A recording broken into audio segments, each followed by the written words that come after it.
ಆಪಾದಮೌಳಿಪರ್ಯಂತಂ ಗುರುಣಾಂ ಆಕೃತಿಂ ಸ್ಮರೇತ್ ತೇನ ವಿಘ್ನಾಃ ಪ್ರಣಶ್ಯಂತಿ ಸಿದ್ಧ್ಯಂತಿ ಚ ಮನೋರಥಾಃ. ವೇದಶಾಸ್ತ್ರಪುರಾಣಾನಾಂ ಏಕವಾಕ್ಯತ್ವಸಾಧಕಾನ್ ಶಿಷ್ಯಾತಿವತ್ಸಲಾನ್ ಧೀರಾನ್ ಬಾಳಗಾರು ಗುರೂನ್ ಭಜೆ. ಶರ್ವಾದಿವೃಂದಾರಕಮೌಳಿವೃಂದಂ ಏಣಾಯತೆ ಯನ್ನಖಚಂದ್ರವೃಂದೇ ಆನಂದತೀರ್ಥಾರ್ಯ ಶಿರೋಮಣೇಸ್ತತ್ ಪಾದಾರವಿಂದಂ ಪ್ರಣಮಾಮಿ ನಿತ್ಯಂ. ವೇದವ್ಯಾಸಗುಣಾವಾಸ ವಿದ್ಯಾಧೀಶ ಸತಾಂ ವಶ ಮಾಂ ನಿರಾಶಂ ಗತಕ್ಲೇಶಂ ಕುರ್ವನಾಶಂ ಹರೇ ನಿಶಂ. ಲಕ್ಷ್ಮೀಕರತಲಾಂಭೋಜ ಲಾಲನೀಯ ಪದಾಂಬುಜಂ ಪ್ರಣಮಾಮಿ ಹಯಗ್ರೀವಂ ದೇವತಾ ಚಕ್ರವರ್ತಿನಂ. ಭಾರತೀಶ ಪದದ್ವಂದ್ವ ಸಾರಸಭ್ರಮರಾಯಿತಂ ಸುರವತ್ಕಾಂತಿ ಸಂಪನ್ನಂ ಕೃಷ್ಣಾಚಾರ್ಯ ಗುರುಂ ಭಜೆ. ಶ್ರೀ ಗುರುಭ್ಯೋ ನಮಃ. ಹರಿ ಓಂ. ಬಹಳ ಉತ್ಕೃಷ್ಟವಾದಂತಹ ಕಾಲಮಾನ ಶ್ರಾವಣ ಮಾಸ. ಶ್ರಾವಣ ಅಂತ ಶಬ್ದ ಕೇಳಿದಾಗಲೇ ಆ ದೀರ್ಘ ತೆಗೆದುಬಿಟ್ರೆ ಆಯ್ತಷ್ಟೇ. ಈ ಕಾಲಮಾನದಲ್ಲಿ ಶ್ರವಣ ಮಾಡಬೇಕಾದಂತಹ ಕಾಲ ಇದು.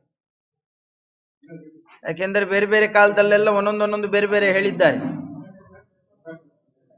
ಈಗ ತೀರ್ಥಕ್ಷೇತ್ರ ಯಾತ್ರಾ ಕೂಡ ನಿಷಿದ್ಧ. ಈಗ ತೀರ್ಥಕ್ಷೇತ್ರ ಯಾತ್ರೆಗೆ ಹೋಗ್ತೀವಿ, ಅಲ್ಲಿ ಹೋಗ್ತೀವಿ, ಇಲ್ಲಿ ಹೋಗ್ತೀವಿ, ಏನೂ ಇಲ್ಲ. ಮಳೆ ಬರ್ತಾ ಇರುತ್ತೆ, ಉಪನ್ಯಾಸಕ್ಕೆ ಬರೋದೇ ಬಹಳ ಕಷ್ಟ ಈಗ. ಹೀಗಾಗಿ ಕೂತಲ್ಲೇ ಕೂತಿರೋದು. ನಿರಂತರ ತಿರುಗಬೇಕಾದಂತಹ ಯತಿಗಳು ಕೂಡ ಒಂದೇ ಕಡೆ ಕೂಡ್ತಾರೆ. ಹೆಸರೇ ಪಾರಿವ್ರಾಜಕಾಚಾರ್ಯರು ಅಂತ. ಪರಿವ್ರಜತೆ ವ್ರಜಗತೌ. ವ್ರಜತಿ ಅಂತಂದ್ರೆ ಹೋಗ್ತಾರೆ. ಪರಿವ್ರಜತೆ ಅಂತ ಸುತ್ತಲೂ ತಿರುಗುತ್ತಾನೇ ಇರ್ತಾರೆ. ಒಂದು ರಾತ್ರಿ ಒಂದು ಕಡೆಯಲ್ಲಿ ಉಳಿಬಹುದು, ಬಹಳ ದಿವಸ ಉಳಿಬಾರದು ಅಂತ ಅಭಿಮಾನ ಬೆಳೆಯುತ್ತಲ್ಲಿ ಇರಬಾರದು. ನಿರಂತರ ಸಂಚಾರ ಮಾಡ್ತಾನೇ ಇರಬೇಕು ಅಂತ ನಿಯಮ ಇದೆ ಅವರಿಗೆ. ಅಂಥವ್ರು ಈ ಕಾಲದಲ್ಲಿ ಓಡಾಡೋ ಹಾಗಿಲ್ಲ, ಒಂದೇ ಕಡೆಯಲ್ಲೇ ಕೂಡ್ಬೇಕು. ದೊಡ್ಡ ಜ್ಞಾನಿಗಳು ಒಂದ್ ಕಡೆಯಲ್ಲಿ ಕೂಡ್ತಾರೆ ಅಂತಂದ್ರೆ ಆ ಸುತ್ತಮುತ್ತಲು ಇದ್ದವರಿಗೆ ತತ್ವಜ್ಞಾನದ ಲಾಭ. ಒಂದು ಕೂತು ಒಳ್ಳೆ ಶ್ರವಣ ಮಾಡಬೇಕಾದಂತಹ ಒಳ್ಳೆ ಕಾಲಮಾನ. ಅದಕ್ಕೆ ಈಗ ಅನೇಕ ಉತ್ಸವಗಳನ್ನಿಟ್ಟಿದ್ದಾರೆ. ಶ್ರಾವಣ ಮಾಸ ಅಂದ್ರೆ ಬರೇ ಹಬ್ಬಗಳೇನೆ. ನಾಳೆಯಿಂದ ಶುರುವಾಗುತ್ತೀನಿ. ನಾಗರ ಚೌತಿ, ನಾಗರ ಪಂಚಮಿ ಅಂತ ಅನ್ಕೊಂಡು ಶುರುವಾದ್ರೆ ಅನೇಕ ಉತ್ಸವಗಳು. ಹೆಚ್ಚಿನ ಕಷ್ಟ ಇಲ್ಲ. ಒದ್ದೆ ಆಗಿರೋ ಮಣ್ಣನ್ನೇ ತರೋದು, ಆ ಮಣ್ಣಲ್ಲೇನೆ ಅದು ಇದು ಮಾಡಿ ಒಂದಿಷ್ಟು ಪೂಜೆ ಮಾಡೋದಷ್ಟೇ. ಮಹಾಲಕ್ಷ್ಮೀ ದೇವಿ ಪೂಜೆ ಮಾಡಿದ್ರು ಅಷ್ಟೇ. ಈಗೆಲ್ಲ ಗರಿಕೆ ಗಿರಿಕೆ ಒಂದಿಷ್ಟು ಪಲ್ಲವಗಳು ಚಿಗುರುಗಳು ಇವುಗಳಂತಂದು ಅರ್ಪಣೆ ಮಾಡಿಬಿಟ್ರೆ ಆಯ್ತಷ್ಟೇ. ಇಂಥ ಉತ್ಕೃಷ್ಟವಾದಂತಹ ಕಾಲ ಅಂದರೆ ಸಾಧನೆಗೆ ಅತ್ಯಂತ ಯೋಗ್ಯವಾದಂತಹ ಕಾಲಮಾನ ಇದು. ಇಂಥ ಕಾಲದಲ್ಲಿ ಮಂತ್ರಾಲಯ ಪ್ರಭುಗಳಿಗೆ ಪ್ರತಿಬಿಂಬ ಅಂತಾನೆ ಕರೆಸಿಕೊಳ್ಳುವವರು. ಇವತ್ತು ಆರಾಧ್ಯರಾದ ಅಪ್ಪಾವರು ಅಂತ ಭಾರಿ ಪ್ರಸಿದ್ಧಿ. ಎಲ್ಲರೂ ಅವ್ರನ್ನ ಹಾಗೆ ಕರೀತಿದ್ದರಂತ, ಬಹಳ ಪ್ರೀತಿಯಿಂದ ಅಪ್ಪಾವರೇ ಅಪ್ಪಾವರೇ ಅಂತ. ಬಹಳ ಪ್ರೀತಿ ಇದ್ದಾಗ ಅಪ್ಪ ಅಂತ ಕರೀತಾರೆ. ಆ ರೀತಿಯಲ್ಲಿ ಇವರನ್ನು ಕೂಡ ಎಲ್ಲರೂ ಪ್ರಸಿದ್ಧಿ ಹೆಚ್ಚಾಯಿತು. ಅದೇ ಕ್ರಮದಲ್ಲೇ ಅವರನ್ನೆಲ್ಲ ಗುರುತಿಸಲಿಕ್ಕೆ ಶುರು ಮಾಡಿದರು. ಬಹಳ ಲಕ್ಷಣವಾಗಿದ್ದರಂತೆ. ಸ್ವರವತ್ ಕಾಂತಿ ಸಂಪನ್ನಂ. ಗಂಧರ್ವರ ಅವತಾರ ಅಂತಂತಾರೆ. ಎಲ್ಲಾನ ಯಾವ್ದಾನ ಪದಾರ್ಥ ಮುಟ್ಟಿಬಿಟ್ರೆ ಘಮ ಘಮ ಘಮ ಘಮ ಘಮ ಪರಿಮಳ ಹೊಡಿತಿತ್ತು. ಅದಕ್ಕೆ ನಿರಂತರ ಕಾರಣ ಪರಿಮಳ ಯಾವಾಗಲೂ ಪಾರಾಯಣ ಮಾಡ್ತಿದ್ರಂತೆ. ಪರಿಮಳಾಚಾರ್ಯರು ಅಂತ ಇಬ್ಬರನ್ನ ಕರೀತಾರೆ ಅಂತ. ಅದು ಎಲ್ಲ ಕಡೆಯಲ್ಲಿ ಪ್ರಸಿದ್ಧಿ ಇಲ್ಲ. ಸ್ವಲ್ಪ ಆ ಪ್ರಾಂತದಲ್ಲೆಲ್ಲ ನೋಡ್ರಿ, ಅಪ್ಪ ಅವ್ರ ಪ್ರಸಿದ್ಧಿ ಇದ್ದವರನ್ನ ಕೇಳ್ರಿ. ಪರಿಮಳಾಚಾರ್ಯರು ಅಂತ ಮಂತ್ರಾಲಯ ಪ್ರಭುಗಳನ್ನ ಪರಿಮಳವನ್ನು ಕೊಟ್ಟವರು ಅಂತಾದ್ರೆ ಅದನ್ನ ಪೂರ್ಣ ಮಟ್ಟದಲ್ಲಿ ಬಳಕೆ ಮಾಡಿಕೊಂಡಂತಹ ಜ್ಞಾನಿಗಳು ಅವರೊಂದಿಷ್ಟು ಮಂತ್ರಾಕ್ಷತೆ ಕೊಟ್ರೆ ಘಮ ಘಮ ಘಮ ವಾಸನೆ ಹೊಡೆಯೋದು. ಅವೆಲ್ಲಾನು ಬಂದು ಕೂತಿದ್ರು ಅಂತಂದ್ರೆ ಅವ್ರು ಎದ್ದು ಹೋದ್ರೆ ಸುತ್ತಮುತ್ತಲು ಘಮ ಘಮ ವಾಸನೆ. ಎಲ್ಲಿ ತನಕ ಕಡೆಗೆ ಅವ್ರು ಶ್ರೀರಂಗಪಟ್ಟಣಕ್ಕೆ ಬರ್ತಾರೆ. ಶ್ರೀರಂಗಪಟ್ಟಣಕ್ಕೆ ಬಂದಾಗ ಒಂದಿಷ್ಟು ಜನ ಕುಹಕೆಗಳು ಅದು ಎಲ್ಲಾ ಕಾಲಕ್ಕೂ ಎಲ್ಲಾ ಕಡೆಯಲ್ಲೂ ಇರ್ತಾರೆ. ಅದು ಒಂದು ಪ್ರಾಂತದ್ದು ಅಂತಲ್ಲ, ಇದು ಒಂದು ಪ್ರದೇಶದಲ್ಲಿ ಇಂತಹವ್ರು ಇರ್ತಾರೆ, ಇಲ್ಲಿ ಒಳ್ಳೆಯವರು ಇವರು ಕೆಟ್ಟವರು ಹಾಗೇನಿಲ್ಲ. ಈ ಜಾತಿಯಲ್ಲಿ ಕೆಟ್ಟವರು ಇರ್ತಾರೆ, ಒಳ್ಳೆಯವರು ಇರ್ತಾರೆ ಹಾಗಿಲ್ಲ. ಎಲ್ಲಾ ಕಡೆಯಲ್ಲೂ ಇರ್ತಾರೆ, ಎಲ್ಲಾ ತರಹದ ವರ್ಗ, ತ್ರಿವಿಧ ಜೀವರಾಶಿಗಳು. ಅಪ್ಪ ಅವರು ಬಂದಾಗ ಅವ್ರನ್ನ ಪರೀಕ್ಷೆ ಮಾಡ್ಲಿಕ್ಕೆ ಅಂತ ಹೊರಟಿದ್ರು. ಪರೀಕ್ಷೆ ಮಾಡ್ತಾ ಏನೋ ಅದು ಇದು ಯಾವುದೋ ಸುಗಂಧ ದ್ರವ್ಯ ಈಗಿನ ತರಹ ಸೆಂಟೋ ಗಿಂಟೋ ಏನೋ ಇಟ್ಕೊಂಡ್ಬಿಟ್ಟಿರ್ತಾರ ಅವರು. ಅದೆಲ್ಲ ಏನು ಸುಗಂಧ ದ್ರವ್ಯ ಚಿಕ್ಕ ಚಿಕ್ಕದಾಗಿ ಅದೇ ಇದೆ ಪುಸ್ತಕ ಇದೆ, ಚಿಕ್ಕ ಚಿಕ್ಕದಾಗಿ ಏನಾರ ಸುಗಂಧ ದ್ರವ್ಯ ಏನು ಬಹಳ ಬೇಕಾಗಿಲ್ಲ. ಈ ಗಂಧದೆಣ್ಣೆ ಮುಂತಾದವುಗಳಲ್ಲಿ ಸ್ವಲ್ಪ ಇಲ್ಲಿಗೋ ಬೆರೆಸ್ಬಿಟ್ರೆ ವಿಪರೀತ ವಾಸನೆ ಹೊಡೆಯತ್ತೆ. ಏನೋ ಇಟ್ಕೊಂಡ್ಬಿಟ್ಟಿದ್ದಾರೆ, ಅದಕ್ಕೋಸ್ಕರ ವಾಸನೆ ಹೊಡೆಯತ್ತೆ ಅಂತ. ಒಂದೇ ತರಹ ವಾಸನೆ ಹೊಡಿತಿರ್ಲಿಲ್ಲ, ಅದು ಬೇರೆ ಆಶ್ಚರ್ಯ. ವಿಚಿತ್ರವಾದ ಗಮನದಲ್ಲಿ ಕಂಪು ಸೂಸ್ತಾ ಇತ್ತಂತೆ. ನೀವು ಈಗೇನ್ ಮಾಡ್ತೀರಿ, ಅವ್ರ ಬಟ್ಟೆ ಬರೆ ಎಲ್ಲ ಕಿತ್ಕೊಂಡು ನದಿಯಲ್ಲಿ ಸ್ನಾನ ಮಾಡ್ಲಿಕ್ಕೆ ಅಂತ ಹೇಳಿದಾಗ ನೀರು ಬಿದ್ದು ಬಿಟ್ರೆ ವಾಸನೆ ಬೀಳೋಲ್ಲ. ಇದು ಸ್ವಲ್ಪ ವಿಚಿತ್ರ. ಇದು ಗಂಧ ಪೃಥ್ವಿ ಗುಣ, ಪಾರ್ಥಿವ ಪರಮಾಣುಗಳನ್ನೆಲ್ಲ ಅಳಸಾಕ್ಬಿಡುತ್ತೆ ನೀರು ಅಥವಾ ಬೆಂಕಿ. ಬೇರೆ ವಾಸನೆ ಬರುತ್ತೆ ಹೊರತು ಅದೇ ವಾಸನೆ ಇರೋಲ್ಲ, ತುಂಬಾ ಕಮ್ಮಿ. ಸ್ನಾನ ಮಾಡ್ತಾರಲ್ಲ ಆಗೇನಾಗುತ್ತೆ ನೋಡೋಣ. ಇಷ್ಟ ಆಶ್ಚರ್ಯ ಆಯ್ತಂತೆ. ಕಾವೇರಿ ನದಿಯಲ್ಲಿ ತುಂಬಿ ಹರಿತಾ ಇದ್ದ ಕಾವೇರಿಯಲ್ಲಿ ಸ್ನಾನ ಮಾಡಿ ಬಂದ್ರೆ ಇವರ ಆ ಪ್ರಾಂತದಲ್ಲಿರುವ ಯಾವ ಪ್ರವಾಹದಲ್ಲಿ ಹೋಗಿ ಮಿಂದರು ಅಲ್ಲಿ ವಾಸನೆ ಹೊಡಿತಿತ್ತು. ಇಂಥ ಅದ್ಭುತವಾದಂತಹ ಭಗವಂತನ ವಿಭೂತಿಗಳು ಕೃಷ್ಣಾಚಾರ್ಯರು ಅಂತ ಅವರನ್ನ ಕೊಂಡಾಡಿದ್ದಾರೆ. ಅವತ್ತಿಗಲ್ಲ ಇವತ್ತಿಗೂ ಅವರ ಭಕ್ತವರ್ಗ ಬೆಳಿತಾನೆ ಇದ್ದಾರೆ. ಕಾರಣ ಭಗವಂತ ಕೆಲವರನ್ನ ಹಾಗೆ ಬೆಳೆಸ್ತಾನೆ. ವಿಚಿತ್ರ ಅಂತಂದ್ರೆ ಆಚಾರ್ಯರೇ ಶ್ರೀಮದಾಚಾರ್ಯರದ್ದೇ ಸಾಕ್ಷಾತ್ತಾಗಿ ಒಂದು ಪ್ರತಿಮೆ ಮಾಡಿಕೊಂಡು ಅದಕ್ಕೆ ಎಲ್ಲ ಮಹಿಮೆ ನಡೀಲಿ ಅಂತಂದ್ರೆ ಇಲ್ಲ. ಟೀಕಾಕೃತ್ಪಾದರ ಪ್ರತಿಮೆ ಇಟ್ಕೊಳ್ತೇವೆ ಅಥವಾ ಅವರು ವೃಂದಾವನ ತಂದು ಸ್ಥಾಪನೆ ಮಾಡ್ತೇವೆ ಅಂತಂದ್ರೆ ಇಲ್ಲ. ಮಂತ್ರಾಲಯ ಪ್ರಭುಗಳ ವೃಂದಾವನ ಅಂತ ನೀವೇನು ಪ್ರತಿಷ್ಠೆ ಮಾಡೋದು ಬೇಡ, ಬೇಕಾರೆ ಸುಮ್ಮನೆ ಒಂದು ಕಲ್ಲು ತಂದಿಟ್ಬಿಟ್ಟು ತುಳಸಿ ವೃಂದಾವನ ತಂದಿಡ್ರಿ, ಮನೆ ಮುಂದೊಂದು ಬೋರ್ಡ್ ಹಾಕ್ಬಿಟ್ಟು ಮಂತ್ರಾಲಯ ಪ್ರಭುಗಳ ಮೃತ್ತಿಕಾ ವೃಂದಾವನ ಸನ್ನಿಧಾನ ಮಾಡಬಾರದು. ಹಾಗೆ ಒಳ್ಳೆದಲ್ಲ ಅದು. ನಾ ಸುಮ್ಮನೆ ಹೇಳೋದು ಅದನ್ನ. ನೀವು ಸುಮ್ಮನೆ ಹಂಗೆ ಬೋರ್ಡ್ ಹಾಕಿರಿ, ನಾಳೆಯಿಂದ ನೋಡ್ರಿ ಅಲ್ಲಿಗೆ ಏನು ಸಂಪತ್ತು ಬೆಳೆಯತ್ತೆ. ಹೆಸರಿಗಷ್ಟು ಮಹತ್ವ ಇದೆ. ಅದಕ್ಕೆ ಕಾರಣ ನಾವು ನೀವು ಇಚ್ಛೆ ಪಟ್ರೆ ಆಗೋಲ್ಲ, ಅದು ಹರಿವಾಯುಗಳು ಆ ಅಪೇಕ್ಷೆಯನ್ನ ಹೊಂದಬೇಕು. ಗೋಪಾಲದಾಸರ ಆ ಮಾತನ್ನಾಡ್ತಾರೆ. ಮಂತ್ರಾಲಯ ಪ್ರಭುಗಳೇ, ಇದು ನಿಮ್ಮ ಮಹಿಮಾ ಅಲ್ಲ. ಸುಳಾದಿಯಲ್ಲಿ ಆ ಮಹಿಮೆಯನ್ನೆಲ್ಲ ಹೇಳ್ತಾರೆ. ಇದು ನಿಮ್ಮ ಮಹಿಮೆ ಅಲ್ಲ. ಯಾರೋ ಒಬ್ಬ ಭಕ್ತ ಇವತ್ತು ದೇಶ ಅಲ್ಲ ವಿದೇಶಗಳಲ್ಲೂ ಕೂಡ ಏನೋ ಕಷ್ಟ ಆಗಿ ಹೋಗಿದೆ, ಇನ್ನು ಗತಿ ಮುಗಿದು ಹೋಯ್ತು, ಅನಾರೋಗ್ಯ ಬಂದು ಹೋಗಿದೆ, ಯಾವುದೋ ಆಪತ್ತು ಬಂದಿದೆ, ಯಾರೋ ಹೊಡಿತಾರೆ ಬಡಿತಾರೆ, ಏನೋ ಆಪತ್ತು ಬಂದಿದೆ, ಏನು ಗೊತ್ತಿಲ್ಲ, ರಾಘವೇಂದ್ರ ರಾಘವೇಂದ್ರ ರಾಘವೇಂದ್ರ ಅಂತ ಸ್ಮರಣೆ ಮಾಡಿಬಿಟ್ರೆ ಆಪತ್ತು ಪರಿಹಾರ ಆಗ್ತಾ ಇದೆ. ಅದಕ್ಕೆ ಯಾವುದೋ ಅದೊಂದು ಇದೊಂದು ಅಂತ ಅಪರೂಪದ ಚರಿತ್ರೆ ಹೇಳಬೇಕಾಗಿಲ್ಲ. ನಮ್ಮ ಸುತ್ತಮುತ್ತಲು ಎಲ್ಲರಿಗೂ ನಡೀತಾ ಇದೆ. ಇಷ್ಟೆಲ್ಲ ಮಹಿಮಾ ನಡೀತಾ ಇದೆಯಲ್ಲ. ಗೋಪಾಲದಾಸರಂತಾರೆ ಇದು ನಿಮ್ಮ ಮಹಿಮೆ ಅಲ್ಲ.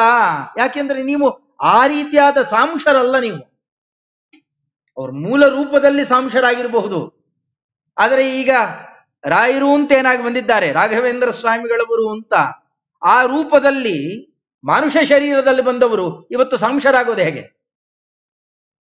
ಆ ದೇವತೆಯ ಒಂದಂಶ ಇಲ್ಲಿ ಬಂದಿರೋದು, ಅದು ಮತ್ತೆ ಸಾಂಶ ಆಗೋದಾದ್ರೆ, ಅದರಿಂದ ನೀವೆಲ್ಲ ಮಾಡ್ತಾ ಇರೋದು ಈ ವ್ಯಾಪಾರವನ್ನ.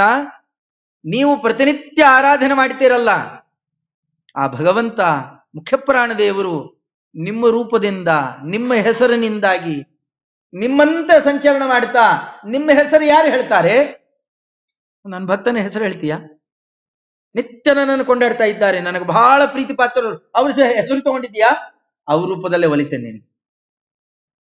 ಈಗ ಹಾಗೆ ಮಾಡಿದ್ರಲ್ಲ ಮಾನ್ವಿ ಶ್ರೀನಿವಾಸಾಚಾರ್ಯ ಜಗನ್ನಾಥ ದಾಸರಿಗೆ, ಅವ್ರಿಗೆ ಗೋಪಾಲದಾಸರ ರೂಪದಲ್ಲೇನೆ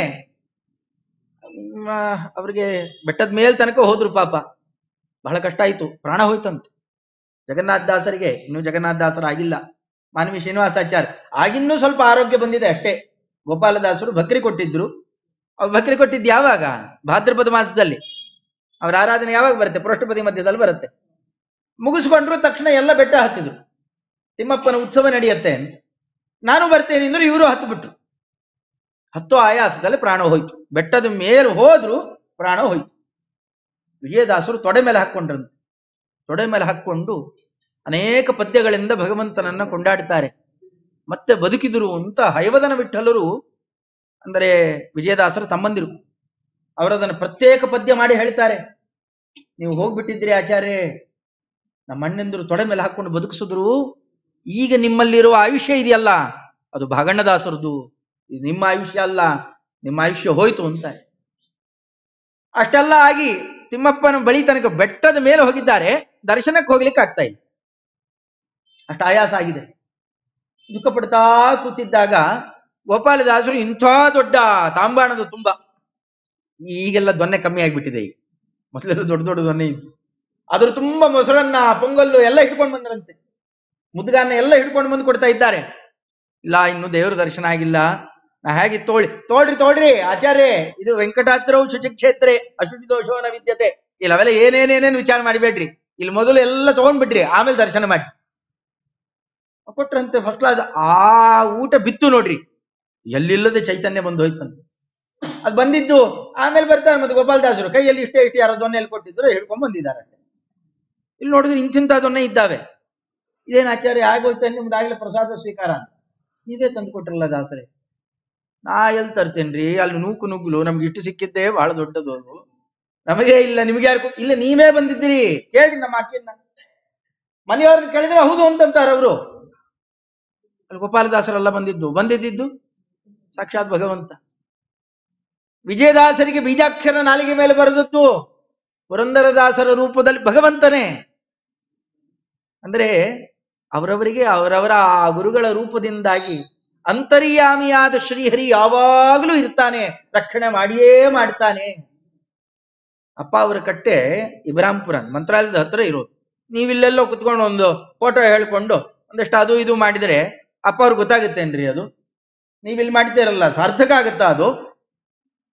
ತುಂಬಾ ಜನ ನಾಸ್ತಿಕರಿದ್ದಾರೆ, ನಾನಾ ಕ್ರಮದಲ್ಲಿ ಆಕ್ಷೇಪ ಮಾಡ್ತಾರೆ. ನೀವಿಲ್ಲೆಲ್ಲೋ ಕುತ್ಕೊಂಡು ಮಾಡಿದರೆ ಅವ್ರಿಗೆ ಗೊತ್ತಾಗುತ್ತಾ? ಗೊತ್ತೇ ಆಗ್ಲಿಲ್ಲ ಅಂತಂದ್ರೆ ನಿಮ್ಗೆ ಇದರಿಂದ ಲಾಭ ಏನು? ಅವ್ರಿಗೆ ಗೊತ್ತಾಗಬೇಕು, ಅವ್ರಿಗೆ ಪ್ರೀತಿ ಆಗ್ಬೇಕು.